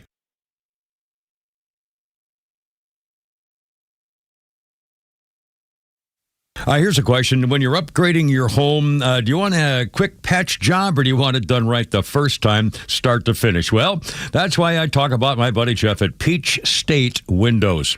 Now, I've been, dealing with him like 25 years ago, first time. And we talk about the windows all the time, but now when my last house I built was, I demanded Hardy Plank. And here's the deal. Jeff has Hardy Plank right now at Peach State Windows, standing for quality for decades and decades. How about this? When it comes to siding, this is just is better than just the way it looks. Holding up the heat and humidity, everything our weather throws at us here in Georgia. Here's this offer. How about this deal? 1,000 square feet of premium cement, fiber, hardy plank siding for only $69.85. Holy smokes. How about 0% financing for 12 months? 770-485-8011. 1,000 square feet, $69.85. PeachStateWindows.com. At Howard Brothers, they don't just sell outdoor power equipment. They live it. From zero-turn mowers and chainsaws to trimmers, blowers, and everything in between, they've got the tools to tackle any outside project. Howard Brothers carries trusted brands like Echo, Steel, and Exmark, backing them all with expert advice, service, and support. So whether you're a pro landscaper or a proud homeowner, Howard Brothers is your go-to spot for your outdoor needs. Howard Brothers, serving your communities since 1955. Ed Lynn, it's Mark from the Safe House. The legacy of Joe Biden lives. His open border policy let millions of illegal criminals stream into our country. We continue to have customers visit the showroom and report that they have been victims of break-ins and lost their hard-earned and irreplaceable items. So don't be a victim. Drive by the Safe House showroom and see what real security looks like. Picture yourself placing your valuables in a Fort Knox safe. Now that's real protection for your priceless valuables. Drop by the showroom or go to AtlantaSafehouse.com. Of all the radio ads I've ever done, I only advertised one thing that I think saved my life. My CPAP machine, sleep apnea. And I found the best CPAP dealer out there ever, Roddy, at CPAPs, etc. in Alpharetta. CPAPsETC.com. Everything you need, all the supplies, shipped anywhere at a price that often beats insurance. CPAPsETC.com. Go take a peek now. Bum, bum, bum. If you got a heart attack, this is the beat. Pumping on the chest. Pump, pump, pump, pump, pump. Shut up. It's true. If a guy's having a thing and you got to beat the heart, this is it. Bump, bump, bump, bump. And here comes John Travolta, diddy bopping down the sidewalk, baby. 1978. The soundtrack to Saturday Night Fever started an 18-week run at number one. The Staying Alive, Staying Alive. Featured 7 Bee Gees songs in that movie, went to sell 30 million copies. The soundtrack, Saturday Night Live, 1978. And this is true, the beat to Hump on the Pump, Pump, Pump, Pump. We'll talk to Chuck here in a second. Kimmer, Pete, and Flounder. Our birthday list includes the very lovely Julianne Phillips. Julianne Phillips is that actress who I believe was one of singer Bruce Cheatstein's first victims. As I recall, he married her, Julianne Phillips, a lovely actress who was in Sisters and Fletch Liz, stuff like that. I believe he married Julianne Phillips, and then Cheatstein started cheating on her after, what was it, like a week or 10 days with the, anyway. Julianne Phillips is 66 today, so happy birthday. I'm glad you got rid of that traitor and that bum. And, let's go right to we have Chuck on the phone there. We got Chuck ready to go. Chuck DeCaro. Hey, how you doing, my friend? I'm just fine, Kimmer. Oh, dear. Listen, just a couple of things. One, I didn't get shot in the chest. I got shot in the leg and the stomach. Oh, stomach. I was saying, I'm sorry. You're right. I shot him in the chest. There you go. Thank God. Anyway. And the other part about grappa. Yeah. Grappa is Italian moonshine. The way you make it is after you get done fermenting the wine, the stuff that's left at the bottom of the barrel. Yeah. All of that, you take that and you throw it in a still. And what comes out at the other end is grappa. I got you. And it will set you loose. Well, your lovely bride said it's working for her. And she was we were talking about the passing of Ted Turner at age 87. And again, for those who just joined us, Chuck, originally it was a couple of months ago, not that long ago anyway, and we were talking about the rescued pilot from the Iran raid, and there's a guy named Chuck called in, and boy, you knew all this stuff about how they did it with this special hypertension, whatever thing, synthetic something or other. And I'm thinking, man, it's pretty freaking impressive. And he said, well, it was a CNN reporter, and did all this stuff and scientists, Green Beret, and investigative experience and profiles of communications and high tech stuff. And I said, wow. And he said, yeah, and I'm also married to Lynne Russell. I said, wait a minute, you're married to Lynne Russell? the babe from CNN, that hot babe. Oh, my God. And then I hear, hi, Kimmer, and it's your wife who's on the phone. Anyway, so just as a background, what a thrill. And again, your background is in crisis communication, security consulting, defense-related stuff, and of course, working at CNN. So anyway, well, that is kind of an intro. Welcome back. Great to talk to you. Your wife was wonderful as always. And tell us about Ted Turner, working with him, and your memories and thoughts about his passing. Well, the first time I met Ted was glancing. It was a place called the Clark Cookhouse, and it was the summer of 1977, and Ted was busy winning the America's Cup.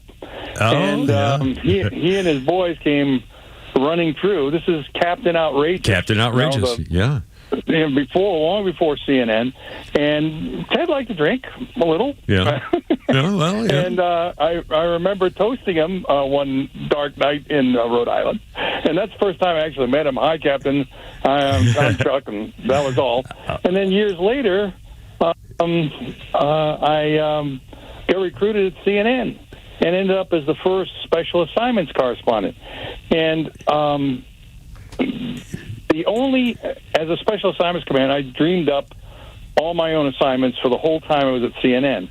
Cool. Except for one. And that came directly from Ted Turner. Yeah. And that led, his friend was, I believe, the president of the American Chemical Society, and wanted to know about something called the Russian woodpecker, which was this woodpecker-like noise that ham radio operators were hearing. And there was, a lot of rumors going, well, it's psychotronic, trying to affect the American population. It turned out later to be an over-the-horizon radar.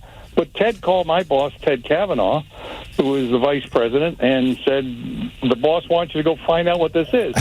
And that sent me out on 6 months of research, and that got me started on radio frequency weapons, mind control, particle beam weapons, that kind of stuff.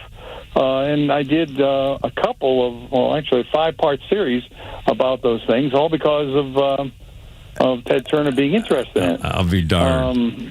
The other time, one of the best compliments I ever got was I had gone off to fly with the United States Navy in something called out-of-control flight. Out-of-control flight. Well, that sounds a little iffy.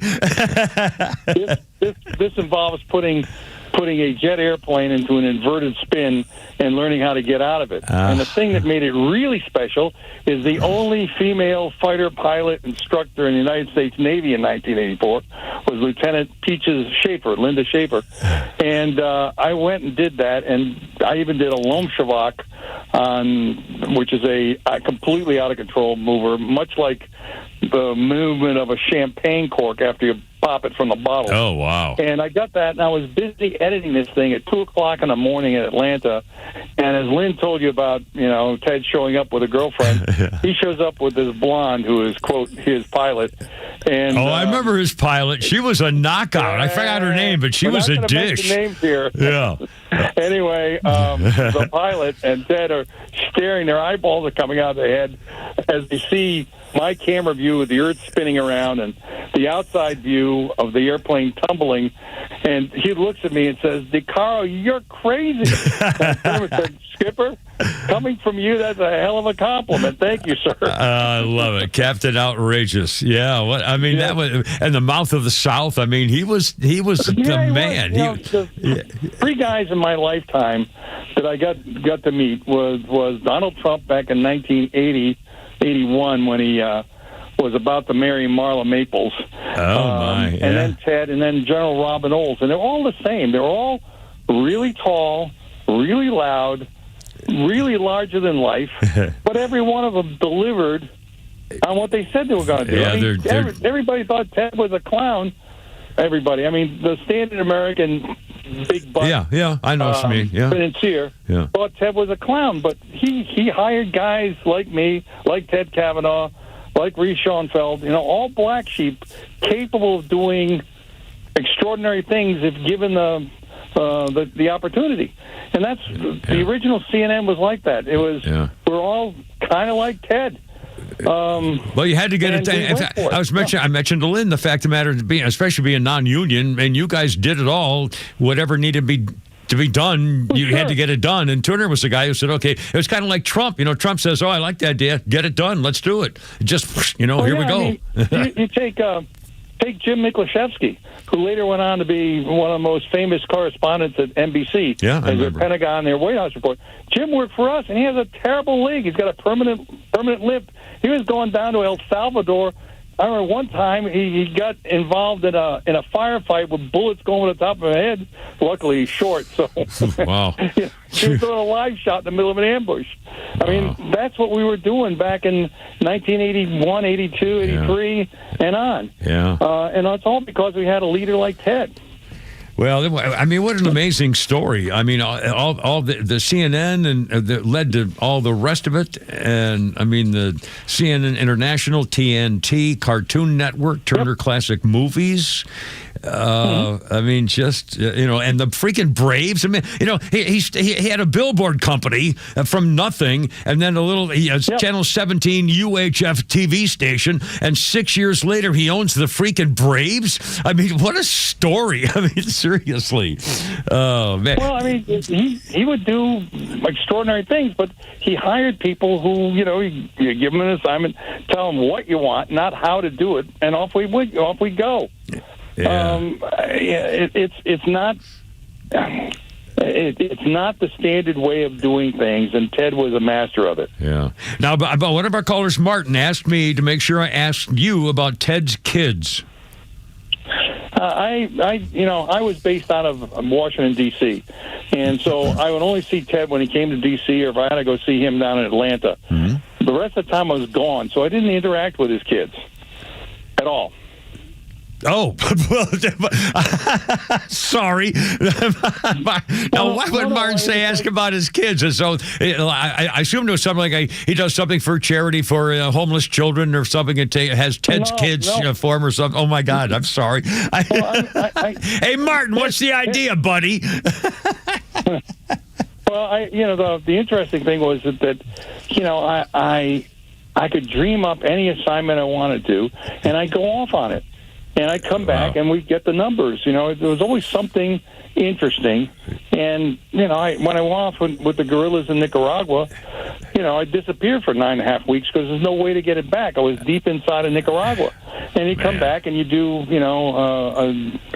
half a dozen different reports and a documentary at the end, a half-hour doc, and then go back in and do something else. Go fly in zero gravity with the astronauts in training. Or, another time, more mercenaries, American mercenaries in Suriname. And I ended up getting arrested by the French Foreign Legion, who wanted to know what this American was doing, crossing the border into French Guiana. The French Foreign Legion and French Guiana. Oh, my God. I mean, I take it back. It was that's not correct. It was the French Gendarmerie in French Guiana. Well, the point is, they knew what CNN was, and what the hell was this guy doing there? And oh, by the way, our missile launch site is about 90 miles away. What are you doing here? Wow. And they were the American mercenaries who were training the Guyana rebels who wanted to go attack Desi Bouterse and his government. Were training illegally inside the French colony there, French state. Yeah. Wow. So I got to do all these unusual things, and Ted signed the checks. Well, everybody, I remember all the times you would hear, before there was even any competition or whatever, but people would say, even presidents, and people would say, well, you're going to see that on CNN. And they, well, I haven't seen it on CNN yet, talking about world affairs or something. It really was an astounding invention. It was. Let me... after CNN, I went off and, wrote books about information warfare, and I was a consultant for the Pentagon for 24 years at the Office of Net Assessment, which was the think tank for the Secretary of Defense. But what I learned was that the power of information was extraordinary. When I went down to do a story on Aden Pastor, the leader of the resistance against the Nicaraguan communists in the south of the country, I got there, and I did a report that sends shockwaves around the country because I had demonstrated that President Reagan was correct. Yeah. In that there were Russians and East Germans and Palestinians training guerrillas in Nicaragua. And then the next time I went down there, I wanted to talk to the president of Costa Rica. And I made 2 phone calls, and the secretary, the gatekeeper, said, "El señor decano de cable colonna." I said, "See," and I'm thinking, gee, the next sound you hear will be bee-ba, as you take it to Costa Rican jail. But in fact, the president of Costa Rica got on the phone and said, "Well, why don't you come over for tea this afternoon?" I spent an hour. No, serious. I spent an hour interviewing him. He spent 2 hours interviewing me because he understood power when he saw it. He just didn't understand how it worked. And CNN at the time had a international monopoly on 24/7 global video news. Yeah. It started everything. So, it really was amazing. You were part of it. I mean, you were right there. It must have been amazing. It must have been. Well, I met Lynne because of CNN, because I was at night. The guerrillas had come upstream and they were unloading mortar shells, lots of them. And there's this bright white light over here, and I'm being, ex-military. This is not good because. Yeah. If you're spotted, you can see you. Yeah, not good. I find 2 guys with a hand generator cranking a die-hide battery that was running a 12-volt DC television set. And what I found out is the Costa Ricans were stealing CNN headline off the satellite in 1983 because it wasn't encrypted, and they were playing it around the country for free, making 100% profit. Oh, and I'm watching this, and I see this beautiful black and white image, and underneath it says Lynne Russell, CNN, and said, I'm going to have to go to Atlanta for this story. I love it. Oh, and it's been 11 years now, I think, married together. Is that something like that? Yes, happily. Wow. Outstanding. Chuck, I can't thank you enough. It was so much fun to both of you. And next time you're together and in the area near the Battery, please stop in. It will always be a pleasure. Thanks again. God bless you. Thanks for all you do, and especially saving your wife's life and yours, doing that thing. You're a tough guy, and I'm glad to know you, man. Really appreciate it. Chuck DeCaro. All right, Timmer. Have a great day. Care. Thank you, my friend. Chuck and lovely bride, Lynne Russell, here on 106.3. 433. Look out. Here we go. We got Miles. Look out. Stand by. It's official. President Trump has endorsed Burt Jones for governor. Burt Jones has been an incredible leader. This man has my complete and total endorsement, and I really want to see him win. Burt Jones is a trusted Trump conservative who's leading the fight to end Georgia's state income tax. He's going to make a great, great governor. You will be very happy, Georgia. Burt Jones has my complete and total endorsement. Paid for by Burt Jones for Georgia. I know there are plenty of HVAC companies out there, but here's why Central Heating and Air Conditioning stands out. These days, it's hard to tell who's on first. Companies are changing hands, showing up with new names. You may not even realize it's not the same team anymore. But Central, they've never left the field. They've been your hometown team since 1947, and that kind of consistency matters, especially when you're trusting someone with your home. Central's team knows HVAC inside and out, delivering dependable service, personalized solutions, and showing up when it counts. No surprises, no switching jerseys, just the same trusted team Atlanta has relied on for generations. When it comes to HVAC, that's a grand slam. Carrier products, carrier warranty, and carrier peace of mind. Call 770-GET-HEAT or visit centralheat.com. That's 770-GET-HEAT or go to centralheat.com. Central Heating and Air Conditioning, delivering carrier comfort for the world we share. We're smart, we care. We're Central Heating and Air. Time now for the Retire Wise Report. James Parker here with financial advisor Sean Maloney, founder and CEO of Retire Wise. So when we go through days or weeks of volatility in the market, Sean, it's hard to know what to do. What can you tell us? The biggest thing is don't panic or make immediate decisions with your money. Take those emotional concerns out of the middle of it. Look, markets cycle regularly. Market corrections and bear markets are a normal part of the cycle. They're just part of the plan that are going to be accounted for. If you feel nervous when you read the headlines about big drops in the market, you might not know enough about how your money is positioned. That's why it's important to get the right guidance on a financial plan for your retirement. Tell us about the offer you have for our listeners. All right, so now's the time to start, folks. Looking ahead and identifying if you have too much risk in your portfolio. That's the first thing. We have a helpful little resource for our listeners today. We call it the Retire Happy Framework Toolkit. You can get it today by calling or texting WISE to 770-802-2200. My team helped put together this just for you, and it's a complimentary guide. And the center of this is a copy of my latest book, The Priority of Retirement, plus guides on major topics like investments, Social Security, income planning, taxes, and so forth of the key components of retirement. So if you want to get this information in your hands today, call or text WISE to 770-802-2200. That's 770-802-2200. Take advantage of this offer and get your Retire Happy framework today. Just text WISE to 770-802-2200. The team at Retire Wise will get you your Retire Happy framework to you right away. So just call or text WISE to 770-802-2200.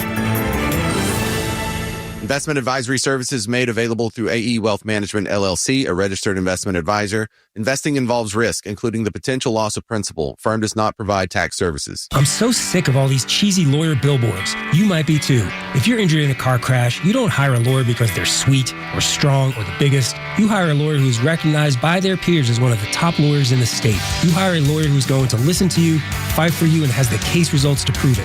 That lawyer is me, Bruce Hagan, the people's lawyer. I've been proudly selected by my fellow lawyers as one of the top 100 lawyers in the state for 21 consecutive years as a Georgia super lawyer. Hagan-law.com, Hagan-law.com. There you go. It's 4:38. Kimmer, Pete, and Flounder at 106.3. 404-741-1230. 741-1230. And a lot of fun talking to Lynne Russell earlier, and then her husband, Chuck DeCaro, who both of whom worked for CNN and know the Ted Turner story, who passed away at the age of 87. And that was a lot of fun. Later on, we're going to be giving away tickets to the Back to Blue thing coming up. Oh, we got a lot of phone calls. Let's go ahead and start. 404-741-1230. Flounder? All right. First of all, we got Dave on the horn. Welcome aboard. What can we do for you? What's happening? Kimmer, fantastic show with you, Pete, and Flounder. Always. We always listen to you. Well, thank you. And it's always a great show. It's like the greatest show on the radio, and I look forward to it. My wife worked for WTBS and CNN as a travel manager for many years. Oh, really? And, yeah, she had a few stories. But I don't know if you remember. One of them was, remember that commercial, Mr. V's Figure 8 Club? That was a big one on WTBS. Mr. V's Figure 8 Club. Was that an exercise?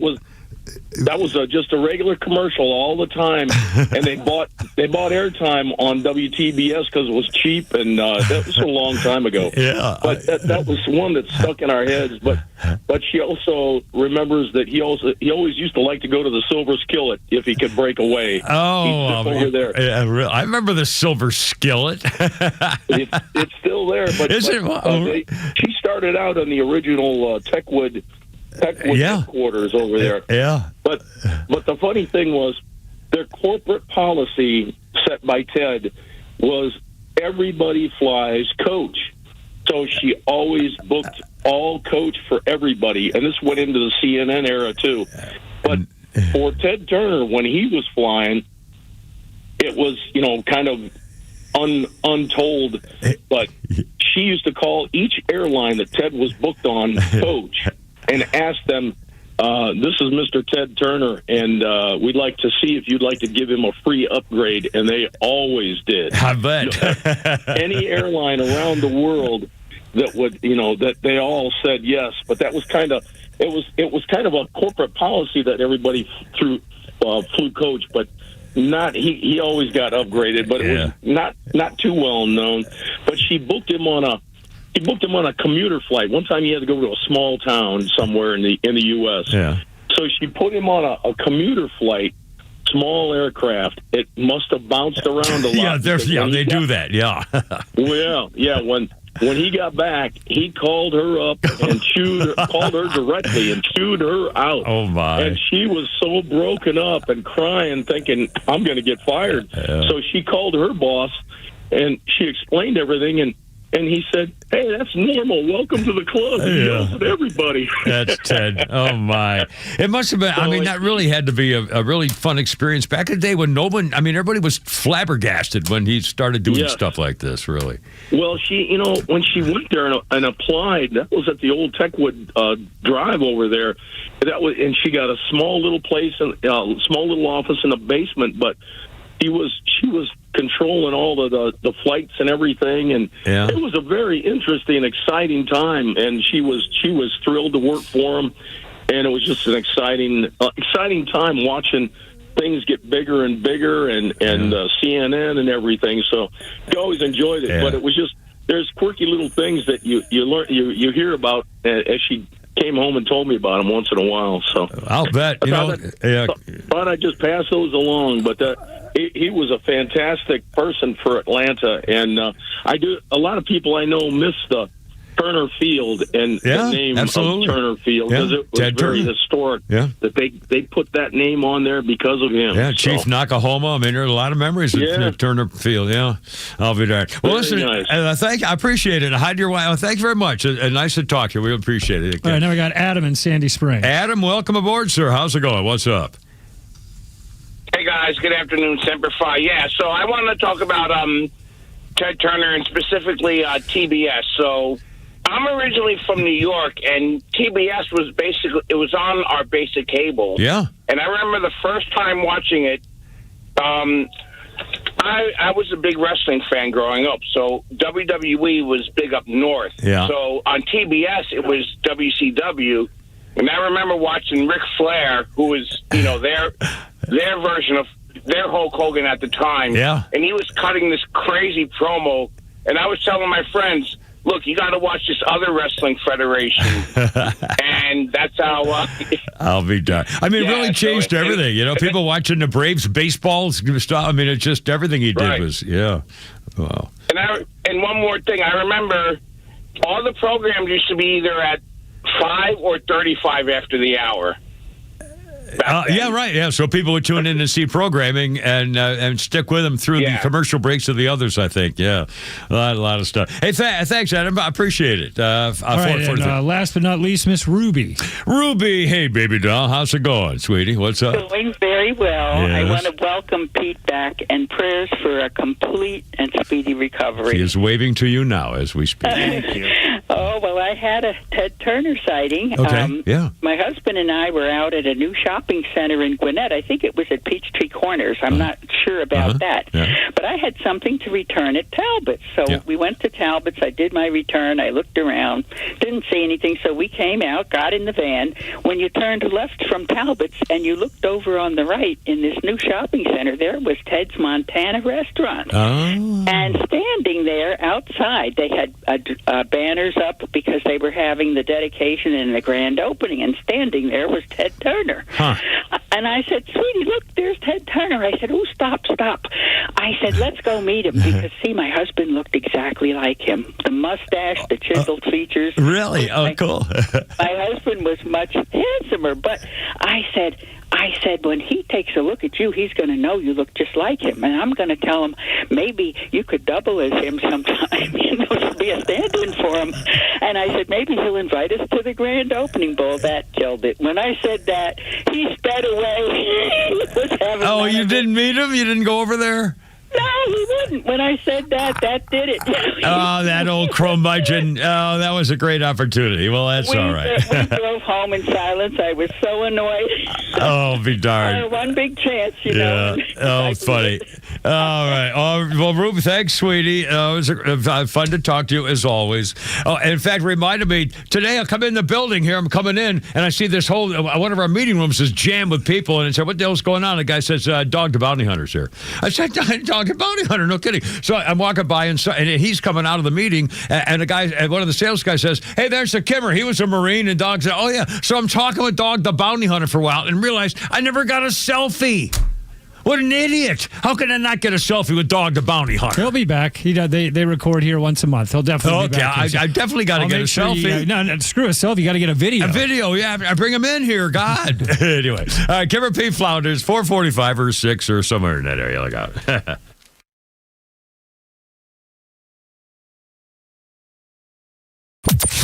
You've been warned. If the Dems win the midterms, the border opens back up. Impeachment comes down, and you get more riots in the streets. Now's the time to hunker down and vote red.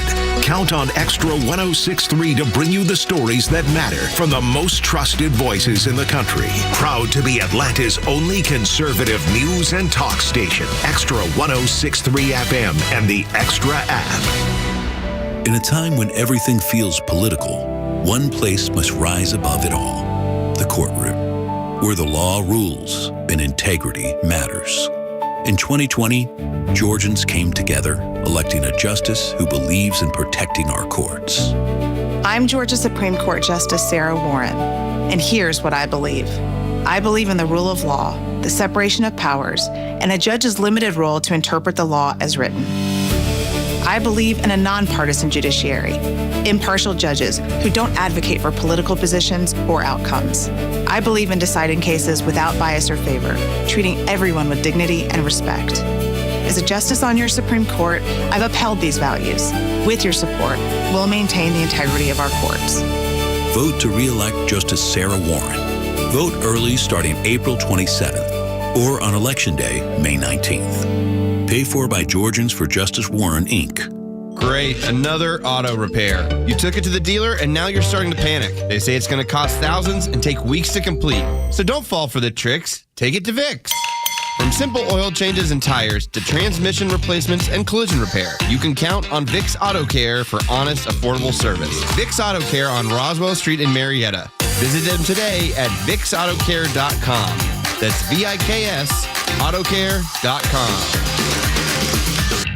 Hey, it's Flounder. My wife and I have owned our home for just over a year, and for the past year, we've trusted Dobbs Heating and Air, a local small business that does it right. Right now, Dobbs is offering buy two, get one free on their club membership. 3 HVAC visits for the price of 2. That includes a 21-point inspection, priority scheduling, and savings on repairs and new equipment. Plans start at just $199 with membership starting at $17 a month. Service calls are only $85. Prevent breakdowns and keep your system running strong. Visit DobbsHVAC.com. A company that has been trusted in Atlanta for over 25 years has already done their hometown homework, like having the very best people, fair, honest pricing, exceptional customer service, and a focus on high-quality work. That's us. Hi, I'm Dan Watkins, owner of All Four Seasons Garage, Entry Doors, and Windows. Sometimes new isn't better, like out-of-town home improvement companies invading Atlanta with their inflated pricing and subpar work. When trust matters, trust us. All the number 4 Seasons Garages. Hey, this is John Flading from ATL Turfco. We're a family-owned and operated independent local company here in the Atlanta area. We've been in business for over 15 years. We install several different types of artificial grass. One is landscape, which looks like real grass for your lawn. The next one is pet turf. Pet turf is a little bit shorter than landscape, and it's more durable. And the other one is putting greens. If you can dream it, we can build it. Just go to atlturfco.com to schedule an appointment. Right now in our communities, women are being pressured to make irreversible decisions in moments of fear and panic, and they're being told that abortion is the only option. At Preborn Network Clinics, a woman receives what the abortion industry will never offer: real support, real compassion to welcome her baby and the hope of the gospel. She's given a free ultrasound and introduced to the life growing inside of her. I got to hear and see my baby for the first time. Hearing the heartbeat made me cry, and it was certain that I was going to keep my baby forever. And 80% of the time, she'll choose life. When you can see the reality of what is at stake, you don't see a problem to solve, you see a life worth saving. Here's my ask: help a woman choose life. Just $28 provides one ultrasound, and every dollar helps save babies and share hope. Donate. Dial pound 250, say the keyword baby. That's pound 250 keyword baby, or visit preborn.com/Beck. Preborn.com/Beck. A simple act of generosity changed everything. A journey from alone and abandoned to one of the most successful businessmen in Georgia history. Here's Rick Jackson. I spent Christmas Eve alone in a children's home. When I woke up, a Good Samaritan had left me $100. Rick Jackson knows what it's like to go without. That's why he'll fight career politicians who talk about cutting income taxes and property taxes, but never deliver. Unlike career politicians, I know how some extra money can change everything. That's why I'll freeze your property taxes and slash the income tax in half. Conservative businessman Rick Jackson will deliver the Georgia results that failed career politicians never will. I'll get you a boatload of your money back, or I won't run again. It's as simple as that. The conservative outsider who will deliver real tax relief. Rick Jackson for governor. Paid for by Jackson for Governor, Inc. Look out. Let it go. Wow. This is a very complicated piece of music.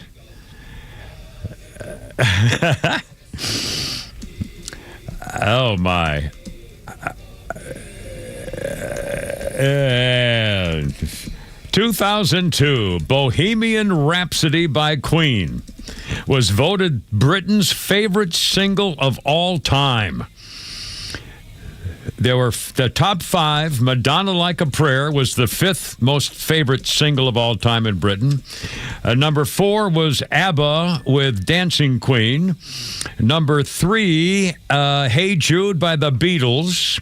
Number 2, Imagine by John Lennon. And the number 1 song, Bohemian Rhapsody by Queen. In 2002, favorite song in Britain. It was definitely something. Kimmer, Pete, and Flounder, how's it going? 404-741-1230, 741-1230 if you'd like to join us. We barely gotten any news because we're talking about Ted Turner passing away at 87, reliving a lot of memories and stuff. And we haven't even talked. I got Holy Crap at Sports, and I know Pete's probably got Ted Turner memories. We haven't even gotten you because we have so many guest stuff. We'll come up with that a little bit later. Quickly, birthday list includes Alan Dale. Now, I didn't know the name. Alan Dale is 79, but I know the character. He played Charles Widmore in Lost. He was the director of NCIS for the first 2 seasons. Alan Dale, 79. Joseph Anders on the CW's Dynasty. He was also in Ugly Betty, and he was also in The Girl with the Dragon Tattoo.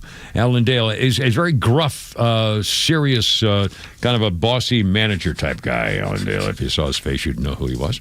And on this day in history, 1994, Paula Jones accuses Bill Clintax of sexual harassment. Jones claimed that Bill Clinton, governor of Arkansas, harassed her and defamed her when she went public with her accusations. They filed a motion to dismiss her suit with presidential immunity as the reason. The federal district judge said Clinton could not stand trial until leaving office, but the investigation into her allegations could proceed.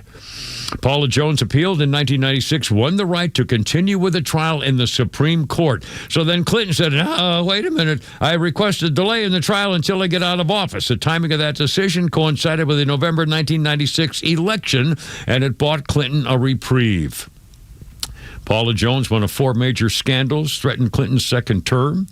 Kenneth Starr uncovered Clinton's affair with Monica Lewinsky during part of that, pursuing investigations into the deals made by the Clintons in the Whitewater scandal. That's where Hillary brought him pea stinky fart cabbage, as I recall.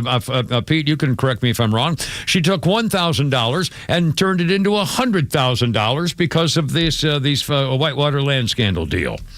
Travel agency scandal as well. I mean, there was one thing after another. Impeachment process, divided House impeached him. They passed to the Senate, where after a 5-week trial, he was acquitted because Republicans didn't want to convict the president who might get back at him or something, you know. Anyway, 4:55 already, holy cow. I got some really weird stories here, including one about a young lady in Florida. But first, how about a dad in Texas? I mentioned, in fact, you know what? I mentioned earlier about the mayor of Seattle. If you haven't seen that video, check out the mayor of Seattle, Mayor Katie Wilson, the socialist, who complained about having security cameras and the CCTV video cameras all over the place. And the other day, there's a video of these 2 scumbags of a certain ilk who beat the crap out of a 77-year-old man for no reason at all, shoved him down, and hit him and beat him and fight him.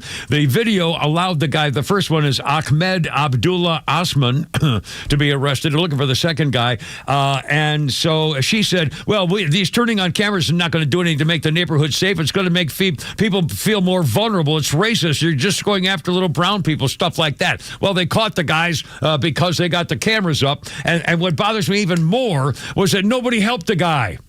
These two thugs beat the crap out of him, and there was a guy on a bicycle who rode around him. Did you see that video? The guy on a bike rode around the guy on the ground and kept going. People were sitting there just watching it all. I couldn't believe it. Anyway, compare that to what happened in Texas, where a Texas father was in his car with his family. There were a total of, he had several children and 2 adult women in the car, broad daylight outside of Dallas, and a guy came up and a driver slammed into 2 cars along the highway and then fled to a gas station, accused of trying to take vehicles by force. He approached this one guy's car, walked up to the driver's side of this guy's Impala, prompted the father to drop out of the car with all these people in the car. The carjacker tried to yank the father away from the vehicle, triggered a struggle with the boy in the bolting from the car. The father produced a firearm and shot 10 rounds at the guy and killed him. Good. He was described as an Hispanic male. Wonder whether he was legal. And police are not going to file charges. The guy was a carjacker. And he got shot and killed. Duh. Mm-hmm. Texas. Compare that to Seattle. Yeah. It's like horse stealing. That's right. Hang horse thieves. That's right. And again, the father did the right thing. And by the way, I got a Flounders Funny coming up. Well, Flounders got a Flounders Funny coming up here for you. But after the 5 o'clock news update, we'll talk politics, including Donald Trump saying we may have to go further in. I don't know what's going on in Iran. No, nobody does because we don't know who's in charge. But I think Donald Trump's in control still, and we have the hammer waiting if we need it. So I'm not worried about that. But also we come up about American culture, what's changed, what's different, and some stuff I think you might find a little hard to believe. Also more on politics and Kash Patel saying the FBI was even more scoundrelly horrible because of Christopher Wray and his ilk than we even thought beforehand. Anyway, how about a little Flounders Funny there? Flounder, one more thing coming up here. It's a different feeling when your doorbell rings today opposed to 20 years ago, right? 20 years ago, your doorbell rang. That was a happy moment in your house. It's called company. Now your doorbell rings. It's like, what the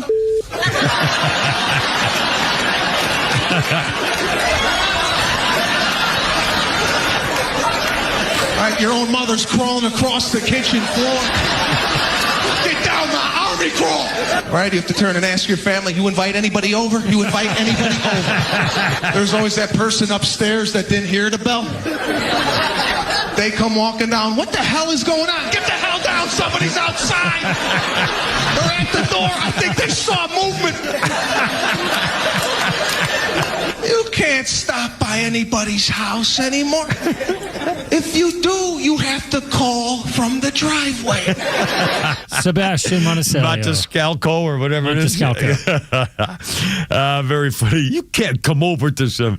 It's coming up on 5 o'clock. And then, we got all the latest news updates. Kash Patel, you'll hear him talking about the FBI. Also, the convicted murderer was sentenced to death, but they say he's too schizophrenic to kill him because he wouldn't understand what's happening. Well, make him up a story. Hey, you want to go play in the park with little doggies? There you go. What's the freaking difference?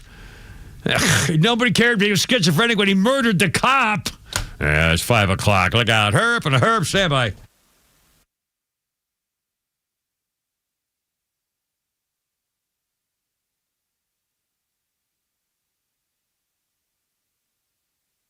The Morning Extra, every weekday morning from 6 to 10 on WFOM and W292 EV Marietta, a Dickey Broadcasting Station, Extra 106.3.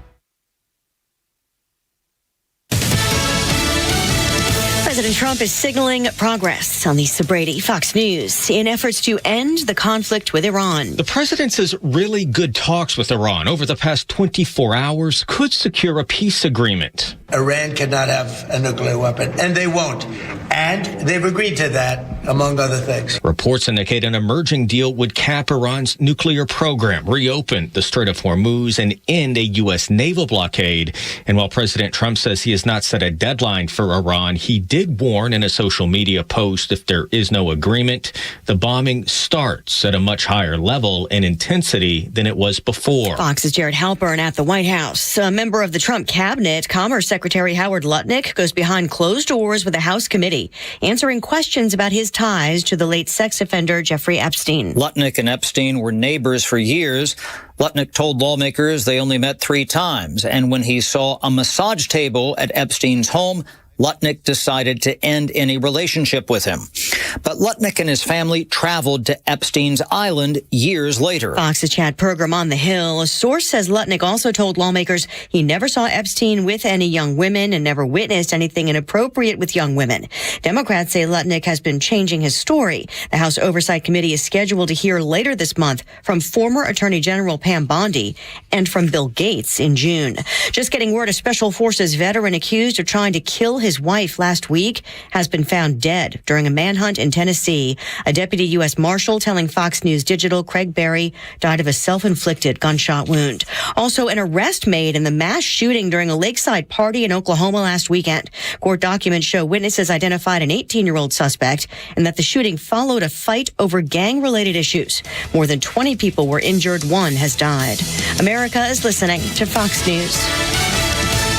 Life is full of challenges, but you don't have to face them alone.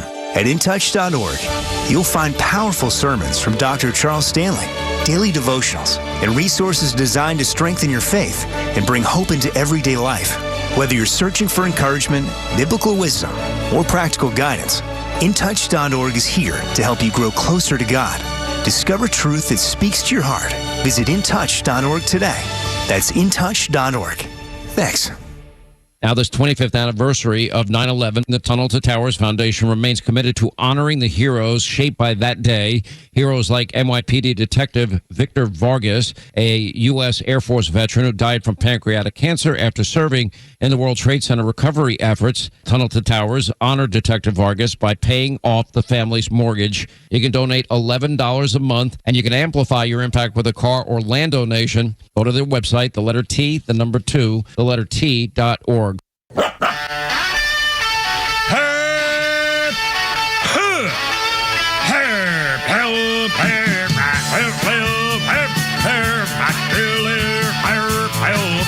Let's get it together, ladies. Left shoulder, right of leg, ready on your dog target.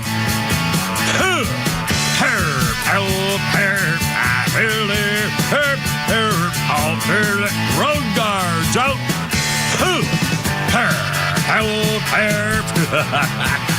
Look out. It's only me. It's only the Kipper. With Pete Davis in the mountains of Macon. Holy crap, and sports is coming up. Flounders at the controls. Had a lot of fun earlier today, beginning of the show, talking to Lynne Russell, formerly one of the CNN babes, who was the first full-time, nighttime, primetime female anchor. And then her husband, Chuck DeCaro, who was the man who also worked at CNN, Special Forces guy, did a lot of military intelligence work. And we've talked to him before, and the two of them together. We just talking about Ted Turner passing away at the age of 87, and bringing up a lot of memories, and what a deal that was. I mean, that really was a time, and no one thought that made any sense. Oh, by the way, Mike, our crackhead engineer, head engineer said that the reason that Ted Turner began his programs at 5 after and 35, instead of a show starting at 5, it would start 5:05, and then a 5:30 show on every other channel would start at 5:35 on Turner's channels, was because, therefore, he would get a separate line in TV Guide. So they would have the shows on at 5:30, and then they'd have to do another one at 5:35. Have a line just of Ted Turner's show, TBS or whatever it was. Which I didn't remember that. I don't think I've ever gotten actually TV Guide as the little magazine, but that makes sense.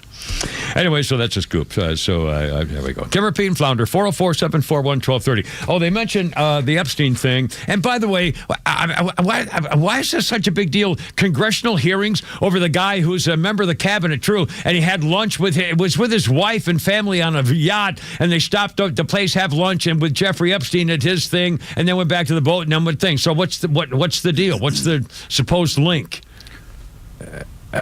They're not doing the people's business. They're up there just trying to get each other. It's unbelievable. I mean, seriously, of all the things that are going, I mean, I don't understand any of this. Flounder, you okay in there? Are you all right? No, that's he needed to reboot me because it was it's really storming up here. I don't know what it's doing. Really? In No, it's beautiful. It's sunny. We're supposed to get bad weather starting around 7. Yeah, it's coming, and it's going to be maybe floody stuff and stormy stuff and bad news. We're going to get a couple inches at least. This has been going on for like an hour. That's what she said. Yeah, hey. Yeah, where's that 6 inches you promised you last night, Bradley, or whatever the other weather girl said that time. Yeah. Anyway, a quick thing on the Epstein thing. The Alan Dershowitz, who was one of his lawyers. By the way, Alan Dershowitz is 87.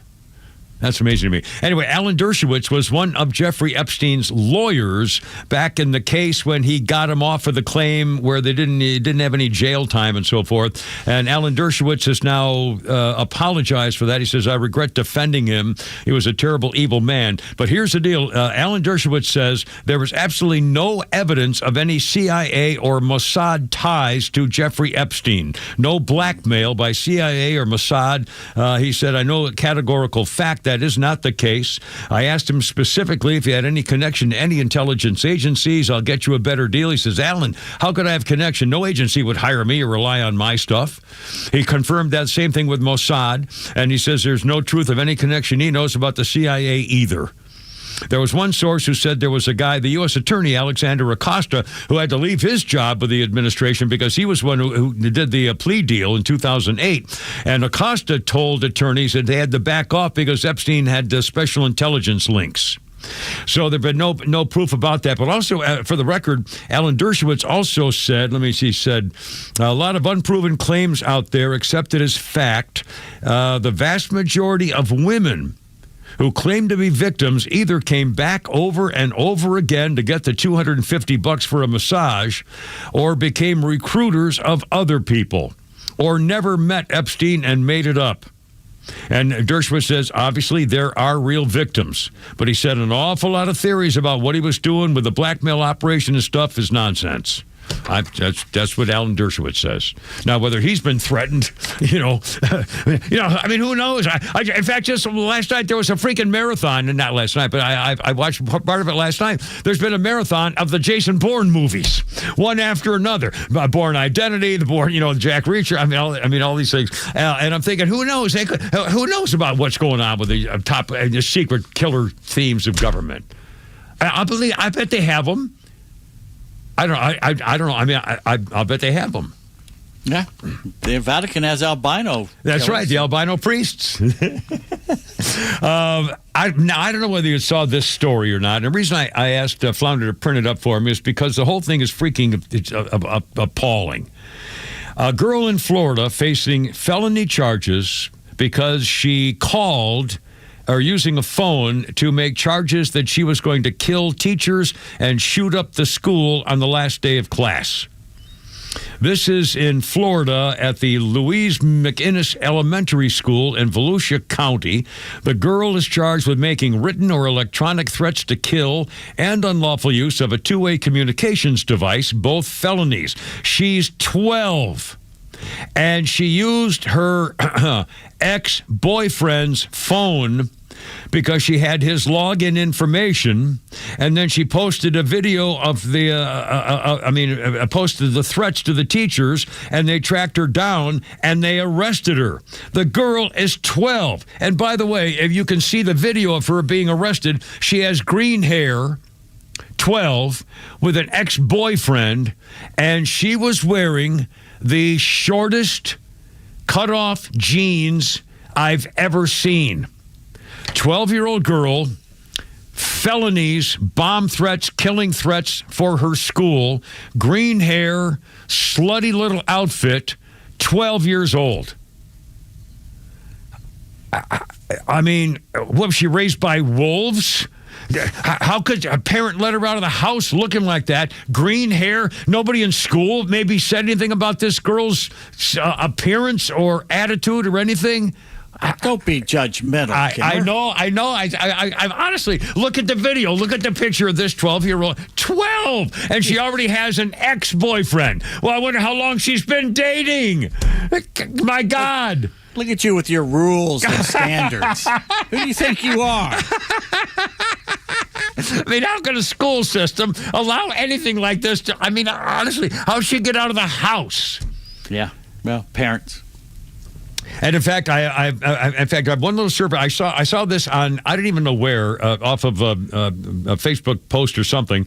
And I asked Flounder to print it up for me. And it's a study called Resilient Children, Struggling Parents, and Mapping American Parenting Study. 24,000 parents, 40,000 children studied, including 2,600 teenagers. Sample nationwide of parents and teens, enabling to analyze parenting cultures around the country. Comparing state by state, they came up with some bottom line assessments of what's going on with parenting practices in America today. For example, number one, 4 key takeaways. American kids spend a lot of time online. Even parents who describe their parenting style as low-tech and encourage free-range play allow their 3-year-old children 3.5 hours a week on the internet. 3-year-olds. The 3-year-old kids of parents who encourage high-tech internet stuff, those 3-year-olds spend about an hour a day on the internet. 3 years old. 3. Number 2, by the age of 11, smartphones are the primary medium for internet access among children. 60% of kids by the age of 11 have their own smartphone. Few parental restrictions on them. 50% of the 3-year-olds use a tablet, an iPad, or Kindle with no restrictions. 50% of 3-year-olds. 3-year-olds. Here's a big one. American kids are generally not free to move around unsupervised. Okay, they can do anything, the social media stuff, but guess what? By 17 years old, 60% of American kids are still not allowed to leave their neighborhood unsupervised. 11% of the kids cannot leave the house. 16% cannot leave their street. 28% cannot leave their yard. 8% can go anywhere they want.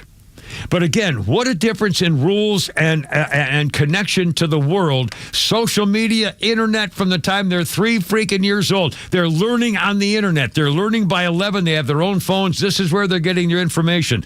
But their parents don't want them to get away from the house or the street in many cases.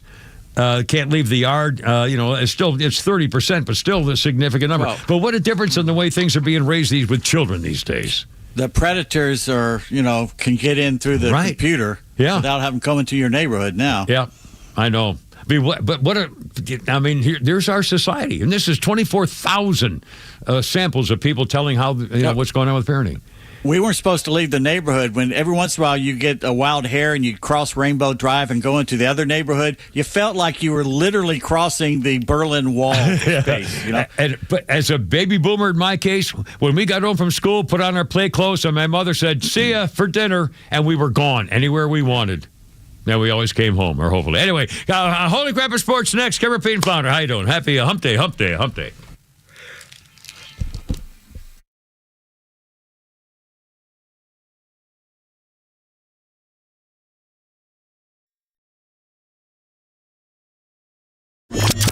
Support the advertisers and partners that share your values.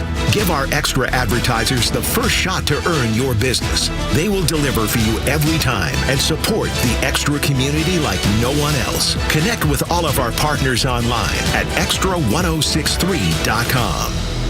You can see it. You can definitely feel it. Yeah, the Georgia heat is on the way. Hey, it's a Kimmer. How's it going? If your siding is worn out, faded, or failing, now's the time to get it fixed right. PeachStateWindows.com. See what Jeff and his team are doing for homeowners all over Georgia. I've known Jeff for years and years. I trust how he takes care of people. That's one thing I like about a business like his. More than 50 years serving Georgia. He knows what our homes are up against, that heat and humidity and the storms. And by the way, they don't do halfway jobs there with Jeff and Peach State Windows. This is a start to finish, done right kind of place. Right now, 1,000 square feet of premium cement fiber hardy plank siding for just $69.85. 1,000 square feet. Removal, installation, professional paint, 0% financing for 12 months. How about that? 770-485-8011. Hardy plank is what I started using like 3 decades ago or so. 770-485-8011. PeachStateWindows.com. For a lot of drivers, the question isn't, should I buy a Toyota? It's, where should I buy it? Because the dealership matters long after the paperwork is signed. My good friends at Marietta Toyota, well, they built their reputation the right way. Trust, consistency, and of course, most importantly, taking care of the neighbors and customers for over 50 years, proudly serving the Marietta area since 1975. You get real selection, straightforward answers, and a team that respects your time. Here's the difference most dealerships don't include. Every new Toyota comes with our nationwide lifetime powertrain warranty. That's valid for unlimited time and unlimited mileage for as long as you own your Toyota. That's long-term confidence backed by Toyota quality and supported by a full team here after the sale with service and genuine Toyota parts on Cobb Parkway South. It's time for you to visit Marietta Toyota on Cobb Parkway South, about 3 miles north of Truist Park. Marietta Toyota. We've been here and we'll be here for you. Nationwide lifetime powertrain warranty included with every new Toyota purchase. See dealer for coverage details, exclusions, and requirements. It's everyone's favorite time of the year, May in the A. The Braves have 3 exciting matchups during the month, including the Cubs, Red Sox, and Nationals. Don't miss a moment at Truist Park, including some unbeatable deals during select games, like $15 tickets, $10 parking, $3 Miller High Lifes, $2 ice cream sandwiches, and daily deals at the Atlanta Braves Clubhouse store. And along with the great deals comes great fun. Fans can look forward to 5 must-have gate giveaways like the Hawaiian shirt, straw cowboy hat presented by Visit Sarasota, and more. Plus, don't forget to arrive early on select games to participate in pregame parades and player high fives, block parties in the Battery Atlanta, kids club activities in Children's Healthcare of Atlanta Park, and so much more. Visit Braves.com/May to check out the details and purchase your tickets. Atlanta Braves baseball. We are Braves country. One of the hardest things to do is to walk away from a paycheck.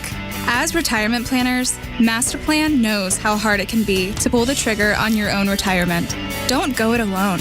Masterplan is a holistic retirement planning firm that works with you to create a retirement plan to help maximize your golden years. Through income planning and money management, legacy planning, and tax planning, we create a plan specifically designed for your life. Enter retirement with confidence.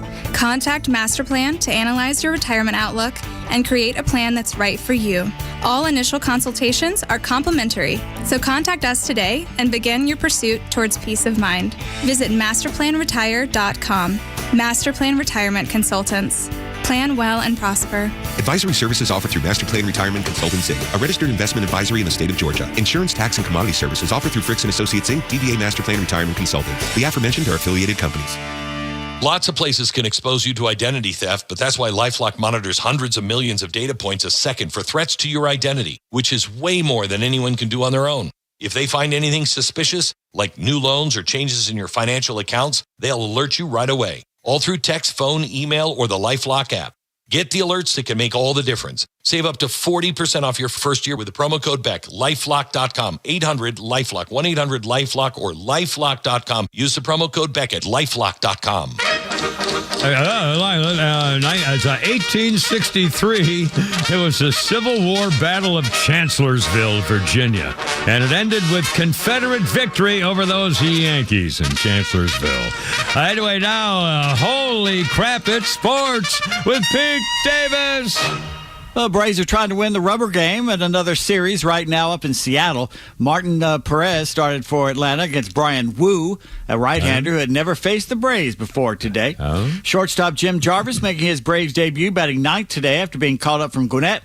He was batting .305 with 4 homers, 6 doubles, and 20 RBIs in AAA. Wow. Right now, though, it's the 5th inning, top of the 5th, and the M's are up 1-0 over the Braves. Okay. So, pitching duel. Another Alrighty. pitching duel. To their credit, the Mariners held a moment of silence for Ted Turner before their game today against the Really? Braves. That was What a very nice thing to do. That's a very nice thing to do. The mouth of the South, Captain Outrageous Ted Turner has passed away at the age of 87. He died at his home outside of Tallahassee, surrounded by family. He owned the Braves and then the Hawks. Always wished he'd bought the Flames, too, and kept them Yeah, here. he would have kept them here. I'll bet you. I love that. Yeah. Ted made the Braves America's team by broadcasting them on his satellite, on WTCG, then WTBS, all over the country. He revolutionized sports. He was also a sportsman, won the America's Cup yacht race. A lot of people don't know that. That's right. Yes, he did. Changed everything. Nobody knew. In fact, nobody even knew about that until Ted Turner won that. Everybody said, "Oh my God," and then they started paying a lot more attention to the America's Cup. That's for sure. That's right. He never lost it. That's for sure. The first, when we were kids, we went to the Omni Hotel downtown. I forget why we were all down there. It was at night, and we're going up an escalator, and there's an escalator going down right beside. And my dad pokes me and goes, "There's Ted Turner." And here comes Ted Turner. He had a big cigar in his mouth. All right? Yeah. And as we went by, I think my father said, "Hello, Mr. Turner." And he took the cigar out of his mouth and he goes, "Hi, folks." Put the cigar, hi, folks. That sounds that's exactly what he would have done. What was great is about 10 feet behind him was his wife. Well, as it should be. Oh, sorry. No, wrong. And I think one day we're at Fulton County Stadium, it was me and some friends, and it was like a bet who was going to go down there to a seat and ask for an autograph. Oh, really? And I won, and I got to go down there. I have no idea what the baseball, where it is or anything like that. You did get an autographed baseball, though, huh? Yeah, back in the day. Yeah. But he was real nice about it. That's what kind of I have guy Hank men of Aaron the did people. that for me, too. For me, so it was kind of cool. Yeah. One of my favorite stunts of Ted's was signing pitcher Andy Messersmith, one of the first free agents, then giving him the number 17 on his jersey, then putting the nickname Channel above it. Channel 17, TCG's Channel number 17. on the dial. Yeah, Remember dials on the TV? Yeah, We had to exactly. find You the had to number. go find UHF. Nobody had 17. What the hell is that? UHF? What's VHF? UHF? What the hell? Well, that was originally the original one. Yeah, all right. Bill Shanks tweets that Ted once offered the San Diego Chicken $1 million a year to roam Atlanta Fulton County Stadium, but the Chicken decided to stay in San Diego. Wow. He was the best. I mean, at the time, he started it all. Yeah. Another report says Ted thought about changing the Braves' name to the Eagles. Really? I wonder I wonder what that was about. Think of the other teams' names here. Oh, the Hawks. Oh, there you go. The Hawks and the Falcons. Falcons, yeah. Well, yeah. I'll be darned. They changed his mind. Jane Fonda has broke her silence, according to Daily Mail. She said something about Ted. I don't know exactly what she said. Let me pull that up. She didn't kill him, did she? Or anything? It wasn't any, she didn't murder I'm him. sure she did. No, I'm just possibly. kidding. She paid tribute. She's 88, by the way. She's older than he is. Yeah. Married from 91 to 2001. Yeah, I remember she lived down there by the Jimmy Carter Library, and her daughter lived here. I believe that she had a condo down there. My immediate thoughts about Ted: he swept into my life, a gloriously handsome, deeply romantic, swashbuckling pirate, and I've never been the same. He needed me. No one had ever let me know they needed me, and this wasn't your average human being that needed me. This was the creator of CNN, the Turner Classic Movies, who had won the America's Cup as the world's greatest sailor. He had a big life, a brilliant mind, and a soaring sense of humor. He could also take care of me. That was new as well. To be needed and cared for simultaneously, transformative. Ted Turner helped me believe in myself. He gave me confidence. I think I did the same for him, but that's what women are raised to do. Men like Ted are not supposed to express need and vulnerability. That was Ted's greatest strength, I believe. That's what Jane Fonda just said about it. Yeah. In fact, Mike the engineer has just pointed out something, too. Yeah. 680 The Fan has the sink and fridge from the boat that he won the America's Cup in. Really? How much they want for it? Oh, sorry. No. They have the sink. Now, is it over there in the studio? No, it's supposedly out at the transmitter. What the hell's it doing at the transmitter? You have to ask Mike. Well, I'm not there. Well, we're not going to give the location of the transmitter. I know that right now because from there, so I can't ask him anytime soon. No. Christian Stegmeyer tweets, I'm assuming Ted Turner's funeral will start at 7:05 p.m. 05, that's right. Superstation viewers will get the joke. That's right. The Mets are playing Colorado tonight, maybe. Denver got 5 inches of snow this morning. I saw that, yeah. Using bulldozers to clear the field right now. Yeah, Astros shortstop Carlos Correa out for the season after tearing a left ankle tendon, just taking today. It was his right ankle that kept most teams away from signing him in the offseason.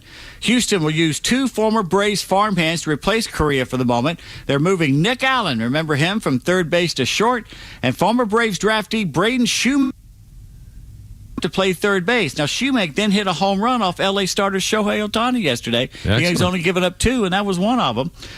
We saw Shoemaker. By the way, you may not remember this. We saw Braden Shoemaker hit his first professional home run with the Double-A Rome Braves a few years ago. Oh, my God. We were there in the ballpark.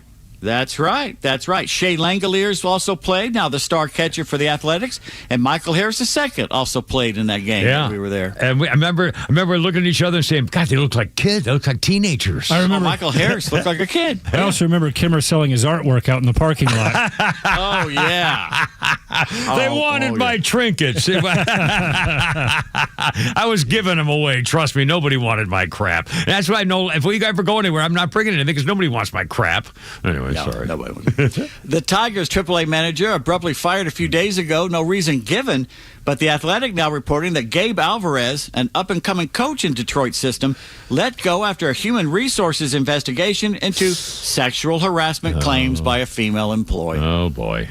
Guys, meanwhile, please. Tiger starter Framber Valdez suspended 6 games for throwing at and then hitting Red Sox player Trevor Story last night. Yeah. Of course, the bench is emptied. You might remember Framber is the pitcher who crossed up his own catcher on purpose in a hissy fit a while back.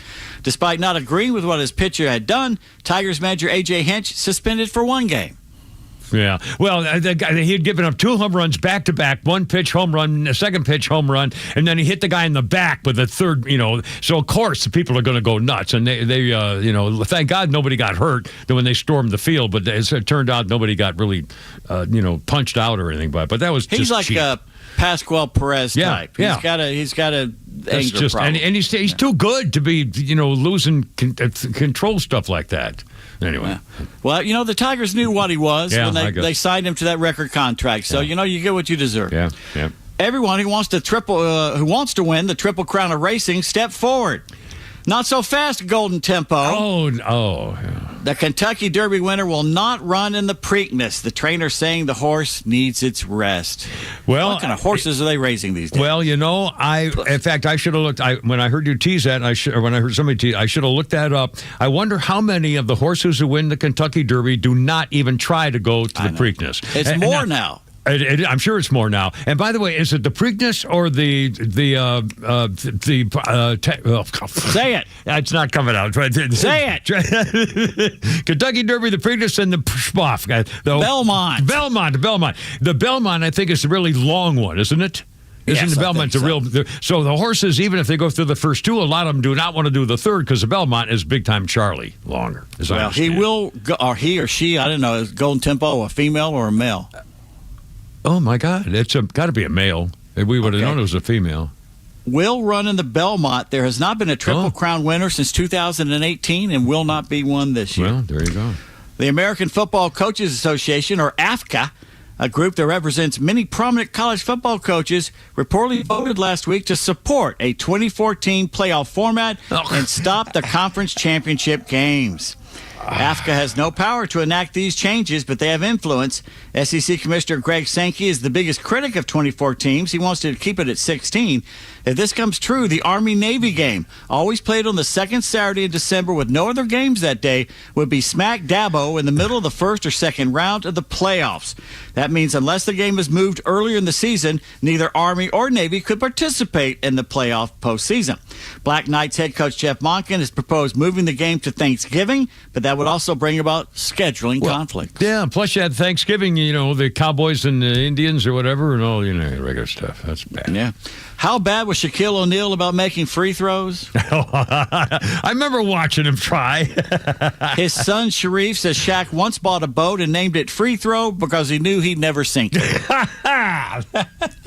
On this day, May 6, 1733, first international boxing match, Bob Whitaker beat Tito de Carney in Marylebone, London. Do you know what Tito's nickname was? Tito's nickname, Yugoslavia. He was known as the Venetian Gondolier.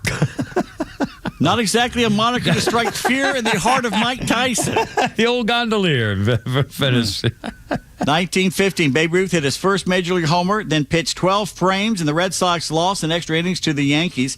54, Englishman Roger Bannister, the first to run a sub-4-minute mile at 3:59 at Iffley Road Track in Oxford. That's true. My sports history's gone. All right, 1988, Donut Gate. Remember this? I do. New Jersey Devils coach Jim Schoenfield tells referee Don Koharski to eat another donut, you fat pig. Hey, it's Willie Mays' birthday. There you go. Yeah, he's born in 1931. 24-time All-Star, 12-time Gold Glove winner, 660 homers, NL MVP in 54 and 65. Played for the New York and San Francisco Giants and the Mets. Born in Westfield, Alabama. Also born on this date in 1978, John Abraham, Falcons defensive end. Back in the 2006. I remember John Abraham. Yeah, he was a force. He was very good. Yeah. And Jose Altuve is 36, born in 1990, Venezuelan second baseman and walkie-talkie enthusiast. Yeah, with his chest chains. Born in Maracay, Venezuela. Unfortunately, Vida Blue and Hootie Ingram passed away on this day in history. I'll be darned. And one more quick thing. Martin Brodeur, Hall of Fame goalie, the all-time leader in wins, shutouts, and games played. Martin Brodeur's 54. New Jersey. Years old today. Pete Davis, thank you, sir, so much. 5:31, Kipper, Pete, and Flounder, and everything else we haven't covered yet. It's all coming up. What a great day. It's been a lot of fun. Anyway, Ted Turner dead at 87, and but you're still here, so that's good. Look out.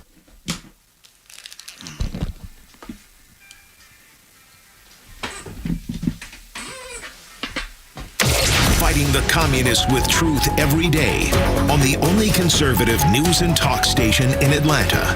Extra 106.3 FM and the Extra app. Well, we got that storm coming, but again, if you're doing landscaping stuff, the people who know about storms and landscaping, Stovall Inc., Stovall and Company, Paul and the boys, Tripp and Devin, they've been taking care of business and people with 11 locations, the latest one up there in Canton, and they have all the sod and seeds and irrigation systems and things to work with rainy, soddy stuff and everything else, including sprinkler systems and how about an outdoor fireplace or maybe a kitchen by the pool for somebody, you builders and so forth? Well, they've got stuff to help you with that, too. Personalized service. You need it right now. On-site job, direct delivery. It's probably already on the way. StovallInc.com. Join Daniel Matalon, CEO of A Second Chance Bail Bonds, and co-host Tug Cowart as they bring together law enforcement, justice insiders, and voices from every part of the justice system, victims, advocates, and people who've turned their lives around. It's not PR, it's not fluff. It's an honest talk about what's working, what's broken, and how to build a better path forward, one second chance at a time. Tune in Saturdays at 10 a.m. or listen to the podcast anywhere. Justice Unfiltered. Unfiltered, informed, and unbiased. So you got into an argument. Things got heated. Then a fight broke out, and it landed you in jail. Now what? You need A Second Chance Bail Bonds. They can get you or your loved one out of jail quickly, in most cases, in a few hours. So make the right call. A Second Chance Bail Bonds. It's better to know us and not need us than need us and not know us. Call 404-BAIL-OUT. That's 404-BAIL-OUT or online at atlbail.com. Hey, this is Lowe's with David from Atlanta, who just purchased his new car with the Honest Car Guy, the new, fully transparent way to buy your next vehicle. David, tell us about your experience. I had been looking for a vehicle for a couple months. The car buying process was a little challenging at first for me. I had some credit issues in the past, and I just happened to hear a familiar voice on the radio, and it happened to be the Honest Car Guy ad. I got in touch with Tom. Within 2, maybe 3 days, I had a vehicle being shipped here from Orlando, Florida. I have already recommended him to family members, several friends, and I'll purchase a car from Tom when I make my next purchase for sure. Friends, if you're in the market for a pre-owned car, truck, or SUV, get an honest car buy from the Honest Car Guy. You pay what we pay, plus an honest fee, and we back that up by giving you the bill of sale. That's our transparency guarantee. Call 844-SHOW-ME-1. That's 844-SHOW-ME-1, or visit honestcarguy.com. I'm Patrick Brown, former Army Ranger in the United States Army. Like many service members, I had to make difficult choices when leaving the military, and the most challenging thing was finding purpose in a new phase of life. Housing, employment, education, way too many decisions and no idea where to start. That was until I met the Warrior Alliance. They made it simple. They listened and quickly connected me to the services I needed. And like a trusted friend, they even followed up to make sure I was squared away. Change a veteran's life today by donating at thewarrioralliance.org, helping warriors navigate to success after service. Are you paying too much in taxes? Most people are, and they don't even realize it. Hi, I'm David Nicholas, president of Nicholas Wealth Management. Every year, hardworking individuals and business owners send more money to the IRS than they legally have to. I hate to see it. Not because they did anything wrong, but because the tax code is complex. It's always changing, and it's full of opportunities most people never hear about. So here's the real question. Could you be paying less in taxes? With the right strategy, many people can.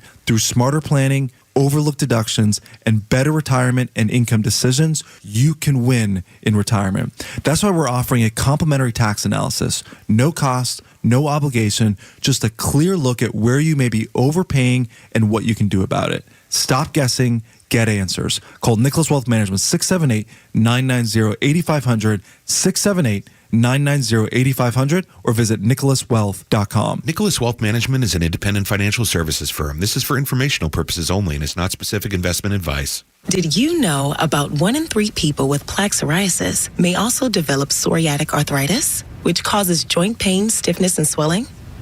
Does this sound like you? Listen to what it sounds like to be 1,000,000 miles away.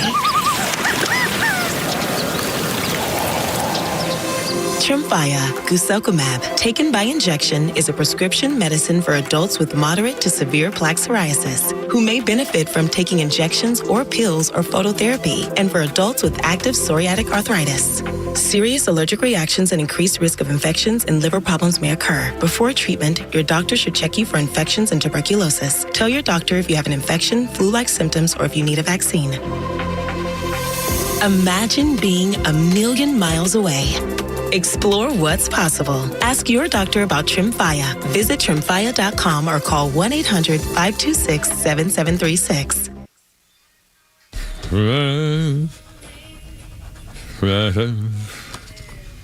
Yeah, look out. Kimmer, Pete, and Flounder, and the Beatles. The Beatles. In 1966.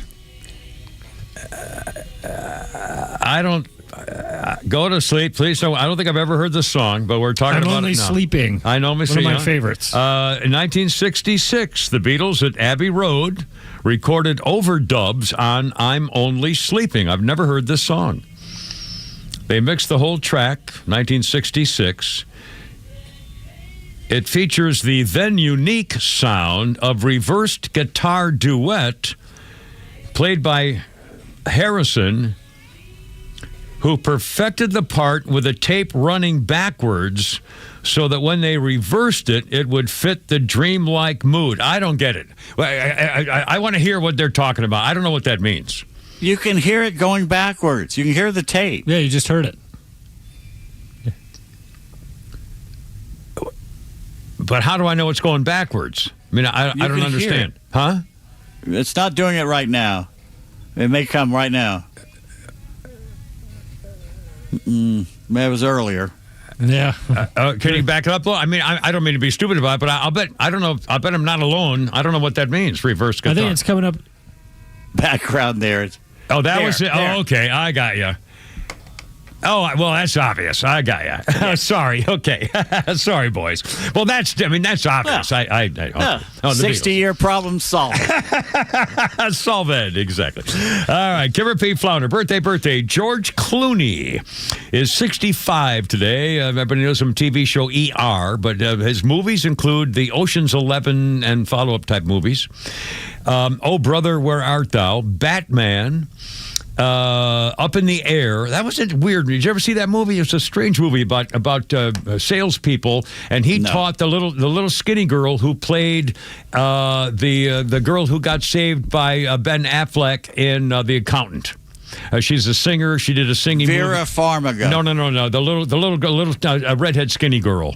Anna Kendrick. Anna Kendrick, yeah. And Anna Kendrick was with the sales girl, and George Clooney taught her how to pack her bags and stuff like that, and how to be a sales. It was really kind of weird. Up in the Air, it's called a sales issues or ethics type movie.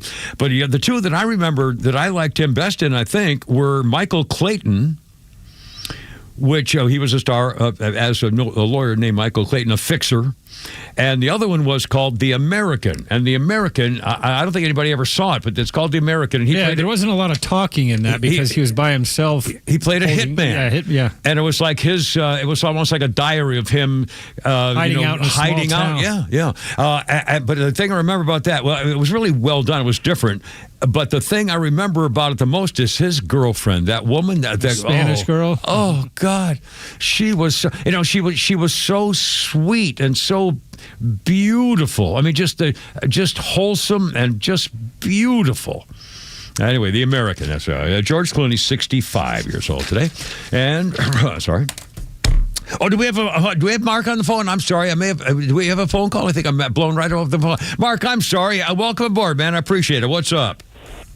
Well, nobody's called about the Eagles concert yet, have they? No, please, tell us. In fact, I remember going home last night. Boy, the crowds, and there was another concert here at the theater next door. There were 1 million people out here. Anyway, how was it? Well, give us an update. It was great. Pete, you would love this version of it. It's got Deacon Fry's taking his dad Glenn's place. The country guy, Vince Gill's with them. They put on a great concert. The whole place was just, it's great to hear a whole stadium singing, all the songs together. But they put a lot into it, and if it is their last one, they're having fun. I'll tell you who had the best time of everybody in the stadium last night. Yeah, 78-year-old Joe Walsh. Oh, really? he is having a blast, and the crowd loves him. They did 4 of his songs that weren't even Eagles songs. So, but he was just great. But it was a great concert. I know because I was there. I didn't have to run home to see. I didn't have to run home to see Farmer Once a Wife or anything like that. I watched Farmer Once a Wife, and I've. It must. In fact, I was there video. Did anybody cover it? Was there video on? I don't watch local news, so I don't know. But I wonder if there was a video or anything to. If the crowd singing along. I love stuff like that. I hadn't seen anything. We didn't get home till between 1 o'clock or so. Yeah, I'll bet. It's been all over Facebook, of course, but it's a lot of people, went down to see it, but it was a great show. So anyway, and I got to sit between my wife and my daughter, so that meant I was sitting in between the two prettiest ladies in the stadium. Oh, be darned! What a great night. Well, thank my Mark. That's great. I'm so glad. Really, really fabulous memories. Outstanding. Mm-hmm. Thanks, man. Well, I kept waiting on some of the ones that won tickets to call today. And I know. Heard anything, well, they'll get to it. We've been real busy with this newsy stuff, but they'll get to it. Anyway, thanks, Mark. I'm glad you had fun, Mark. Thanks for the update. I appreciate it. Very nice. 543 404 741 1230. I forgot to mention, I'm holding up a little thing here for our YouTube audience people. I voted today. In fact, I just, as spur of the moment thing, it was about 9 o'clock, and I was between feeding stuff for Flounder to print up and things like that. And I said, hell, I'm going to hop in the car and go see if I can. And I drove to the library in Alpharetta, where the voting place is for the early voting. And I found a place to park right there in front. And I walked into the library, and went upstairs, said hi to the police officer, followed the little blue line of tape into the thing in the library, and I was the only guy in the building, except for about the 9 people who were sitting there waiting for something to do. And I've been hearing reports that the early voting is massive, that people are going crazy. Early voting is a big... There was nobody there. There was nobody there when I got there, and there was nobody there when I left. There was one woman coming up the stairs. I mean, that's how I was flabbergasted. And in fact, Flounder kind of made a joke yesterday about, I was thinking to myself, when you're over, I think it's over 75 or over 70 something in that area, if you're over that certain age, you can go to the front of the line. You don't have to wait in a long line if you're of a certain age. Well, I'm of a certain age, and Flounder was kind of joking with me. If you wear that Marine Corps leather jacket you've got, they're not going to mess with you. And so I had on my Marine Corps duds and everything. I was expecting, just to kind of have some fun. It was just, they were so nice. Lady said, "Oh, thanks for your service." We talked about her uncle was in Vietnam and Korea and all that, whatever. And it was just as nice as it took about 4 minutes, and there was nobody there when I left. Astounding. Now, let me ask you this. I voted for the major things to me, the Senate and governor and things like that. But I deliberately did not vote for the 2 girls I saw do the double campaign ad together, like the Doublemint twins for the Supreme Court. I thought was just cheesy. But I have to admit to you, I did not vote for a single judgeship, and there must have been 30 of them. Page after page after page of commissioners for district something and judge district for this, and I don't know anything about any of those people. And I thought to myself, I really hate. I mean, if they're not delineated by party or something, and you don't know who the incumbent is or anything about them, I felt it was unethical if I were to vote for somebody I know absolutely nothing about, and that makes me feel bad because there ought to be some better way to do it. Especially for the judges. I mean, my God, judges make the decisions that change everything. And I don't know anything about any of those judges. I feel guilty. I feel bad. I feel less than worthy and find my election integrity. I really do. But I just couldn't see. I just hit the thing for any name. Now, when you guys vote, do you vote for district judges and commissions, things like that? You don't know? Flounder, do you vote for those? All those other things? Some of them that I know. Like I've received 2 or 3 phone calls saying that on judges, just vote conservative down the line. If you can do it, if they're listed that way. But anyway. Now, Pete Davis, when you vote, do you do all the judges? No. I mean, we lost a signal again. I'm too out of sync to talk. Oh, okay. Sorry. Yeah, we got storms up in mountains of Macon, so things are bad on the way. Anyway, we're progressing along. Anyway, so I did vote, and I have my little sign here, and I'm so happy, and everything was fine, and they were all very nice, and they wished me well, and so on we go. All right, I can't repeat, Flounder. Hold on, we're not done yet. Almost, not quite.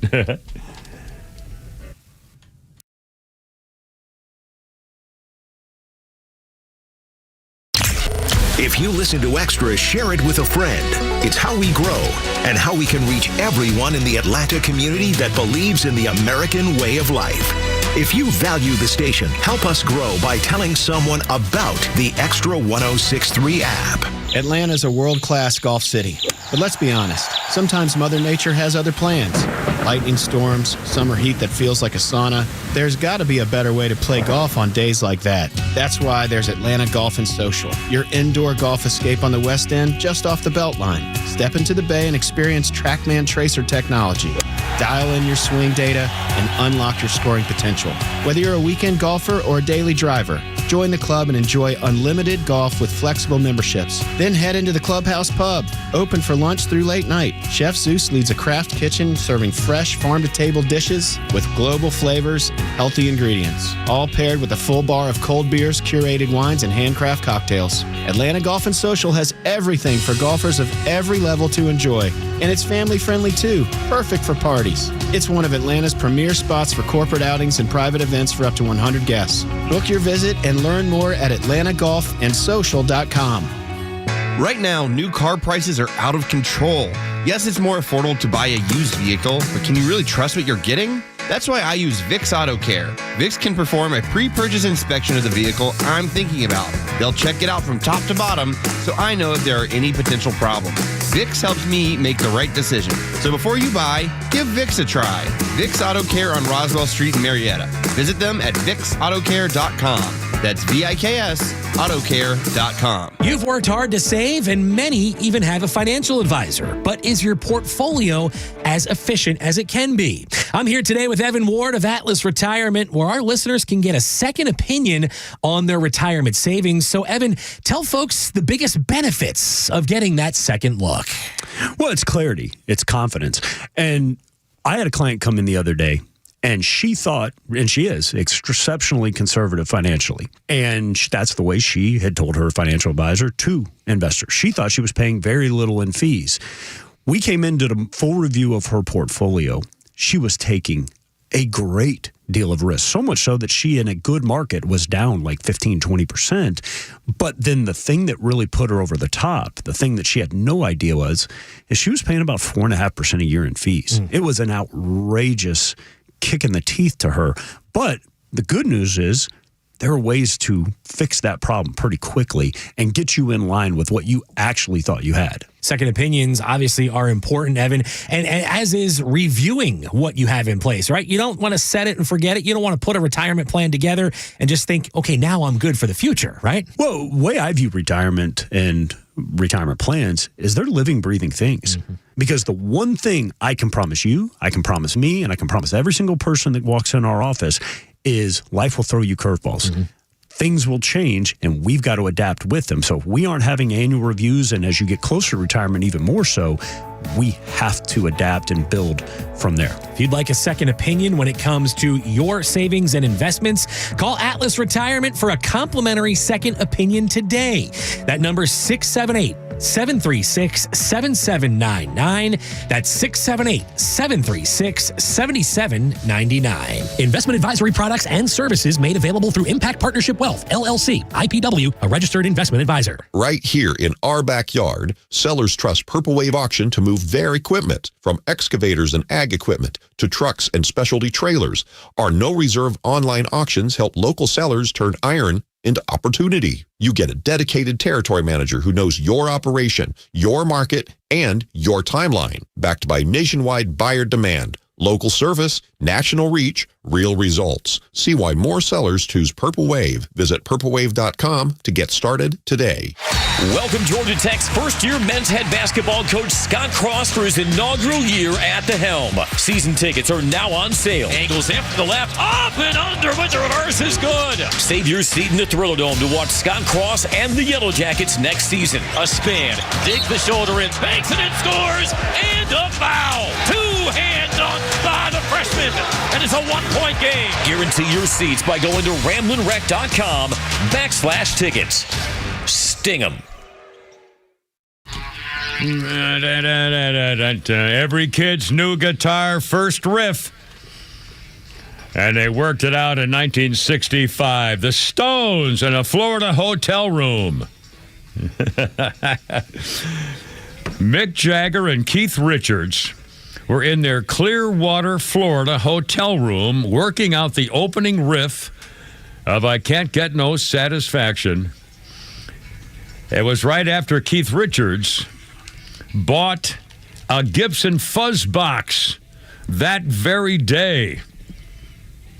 This song is considered one of the all-time greatest rock songs ever recorded. 1965, they opened the riff.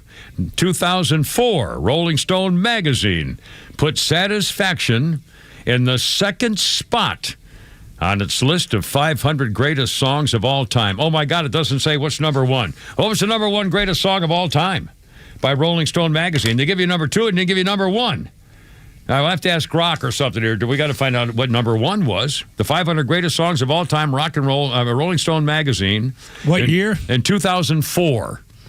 Greatest Rolling Stone magazine, 2004, number one, greatest rock and roll. That's Dylan's song, I believe. Oh, really? Can't remember the name. Or not the Beatles, I wonder? I would have thought it would be the Beatles.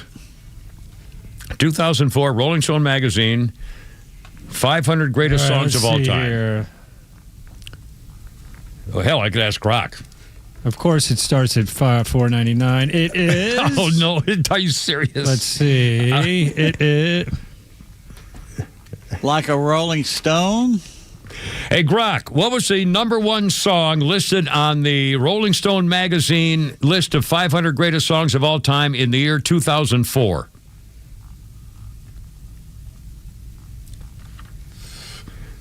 Bob Dylan's Like a Rolling Stone, number one. Thank you, Grok. Kimmy got it quicker than me. That freaking Grok is unbelievable. I mean, I use it all the time for stuff just like this. Hey, is Lee Elder still alive? I mean, it's unbelievable. It takes, 30, 20, 40, 20, boom, bang, boom, and there it is. So there you go. Anyway, Rolling Stones are good. Quick birthday list or two here. Is Tony Blair, former English Prime Minister, 73 years old. A guy named Mark Bryant, the guitar picker for Hootie and the Blowfish, is 59 today, among other things. Let's see. Hold on a second. And Roswell Tim's on the horn. Roswell Tim, you're on the radio, man. How's it going? What's up? Hey, Karen, what's going on with the judges is the Supreme Court of Georgia, the judges are, quote, nonpartisan, so they won't show them as Democrat or Republican. Right, yeah. But what's going on is those judges, incumbents, voted Fannie Willis's mess down, so they're all trying to load the bench with liberals. So that's where all those different names came out of the basket. They're trying to get rid of the incumbents and put all the liberal judges in. Yeah, well, again, all it said was judge, and then it had incumbent, and then the other challenger or whatever, but there was no political thing, so that, yeah. But again, I still feel bad. I don't know anything about these judges, and so I don't want to vote for somebody that may be a jerk, Anyway, I don't know. Yeah, but that's why they listed them that way. They're nonpartisan, and basically you just want to vote for the incumbents because that's the ones that voted constitutionally to keep Fannie Willis from being. Yeah, well, that's a good point. I didn't vote against anybody, that's for sure, but I wasn't sure. And my bigger point was not the Supreme Court as much as it was all the district judges, and those, and I feel bad about those because those can really ruin your life if they're bad people. Anyway, thanks, man. Appreciate it. 5:56 already. Holy crap. Let's see. Oh, this was a bizarre story. In South Carolina, a guy named John Wood, 59 years old, was convicted of murdering a police officer in 2002, 24 years ago. He's been on death row, sentenced to death. A judge named Grace Knee has found that, he's mentally ill. Sorry. And he doesn't understand the nature of his punishment. He has debilitating effects of schizophrenia and doesn't understand the death penalty. He thinks he's immortal. He said he's already died 3 times on death row. He'll be resurrected again if they execute him again. And so he says he's already gotten a pardon from the governor, which is not true. He believes that people are working against him as agents of the beloved Kevin Rudolph, a deity he thinks is part of a battle to rule the planet. And the judge has bought all this stuff and says, you can't execute that guy just because he killed a cop. He's crazy. The state of South Carolina also now has the firing squad. In fact, the last death row inmates, I believe used the firing squad, which was bizarre. Anyway, so they're saying you can't kill him because he's crazy. Well, why not make up a story? Hey, why you want to go play in the park here? Just sit over here and watch the parade go by. Bam. I mean, this is unbelievable. So he's crazy. So he lives out his little fantasy world for the rest of his life. 24 years on death row. 23 years on death row, whatever. 24. Anyway. Let's see. 5:57. Holy cow. And one more rather bizarre story here. In Arkansas, a professor at Harding University said something's going on in her house. He said, honey, did you move my shoes from the back door? She said, no. Things started disappearing. Somebody heard something down in the basement, and they started investigating. It turns out somebody had moved into a crawl space and then into their basement, living in their home without them knowing it. A homeless guy. And the wife went down and said, oh, my God, there's a closet in there. I see a leg. There's somebody's leg in there. So the husband came down and said, oh, get out of there, man. I got a baseball bat or something. Yeah. And finally came out, and the cops came. Holy cow. And guess what? The bottom line is the family says, well, nothing was stolen, and they feel bad for the guy because he's homeless, so they don't want anything bad to happen to him. Okay. Family living there. And a homeless guy in the basement and crawl space. How about a Flounders Funny? We got one more shot here. What do you think? I never get to see my family anymore. Really? Most of them are in jail, to be honest. And we never talk or write letters or any of that. Because they're all in jail for the exact same thing.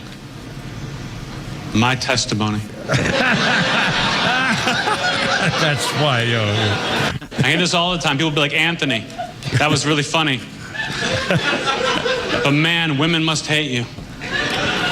Women must come to your shows and just hate the shit out of you. And I always say no. No. Stupid women hate my shows. Stupid women hate my shows. Smart women don't come to my shows.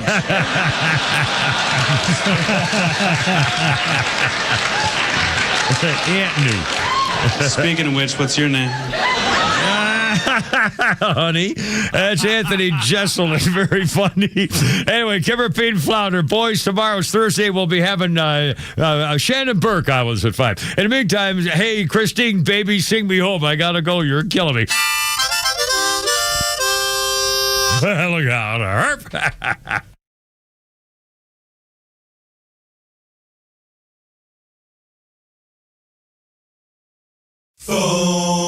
The Kimmer Show is live on your ride home on WFOM and W292 EV Marietta on Dickey Broadcasting Station. Extra 1063.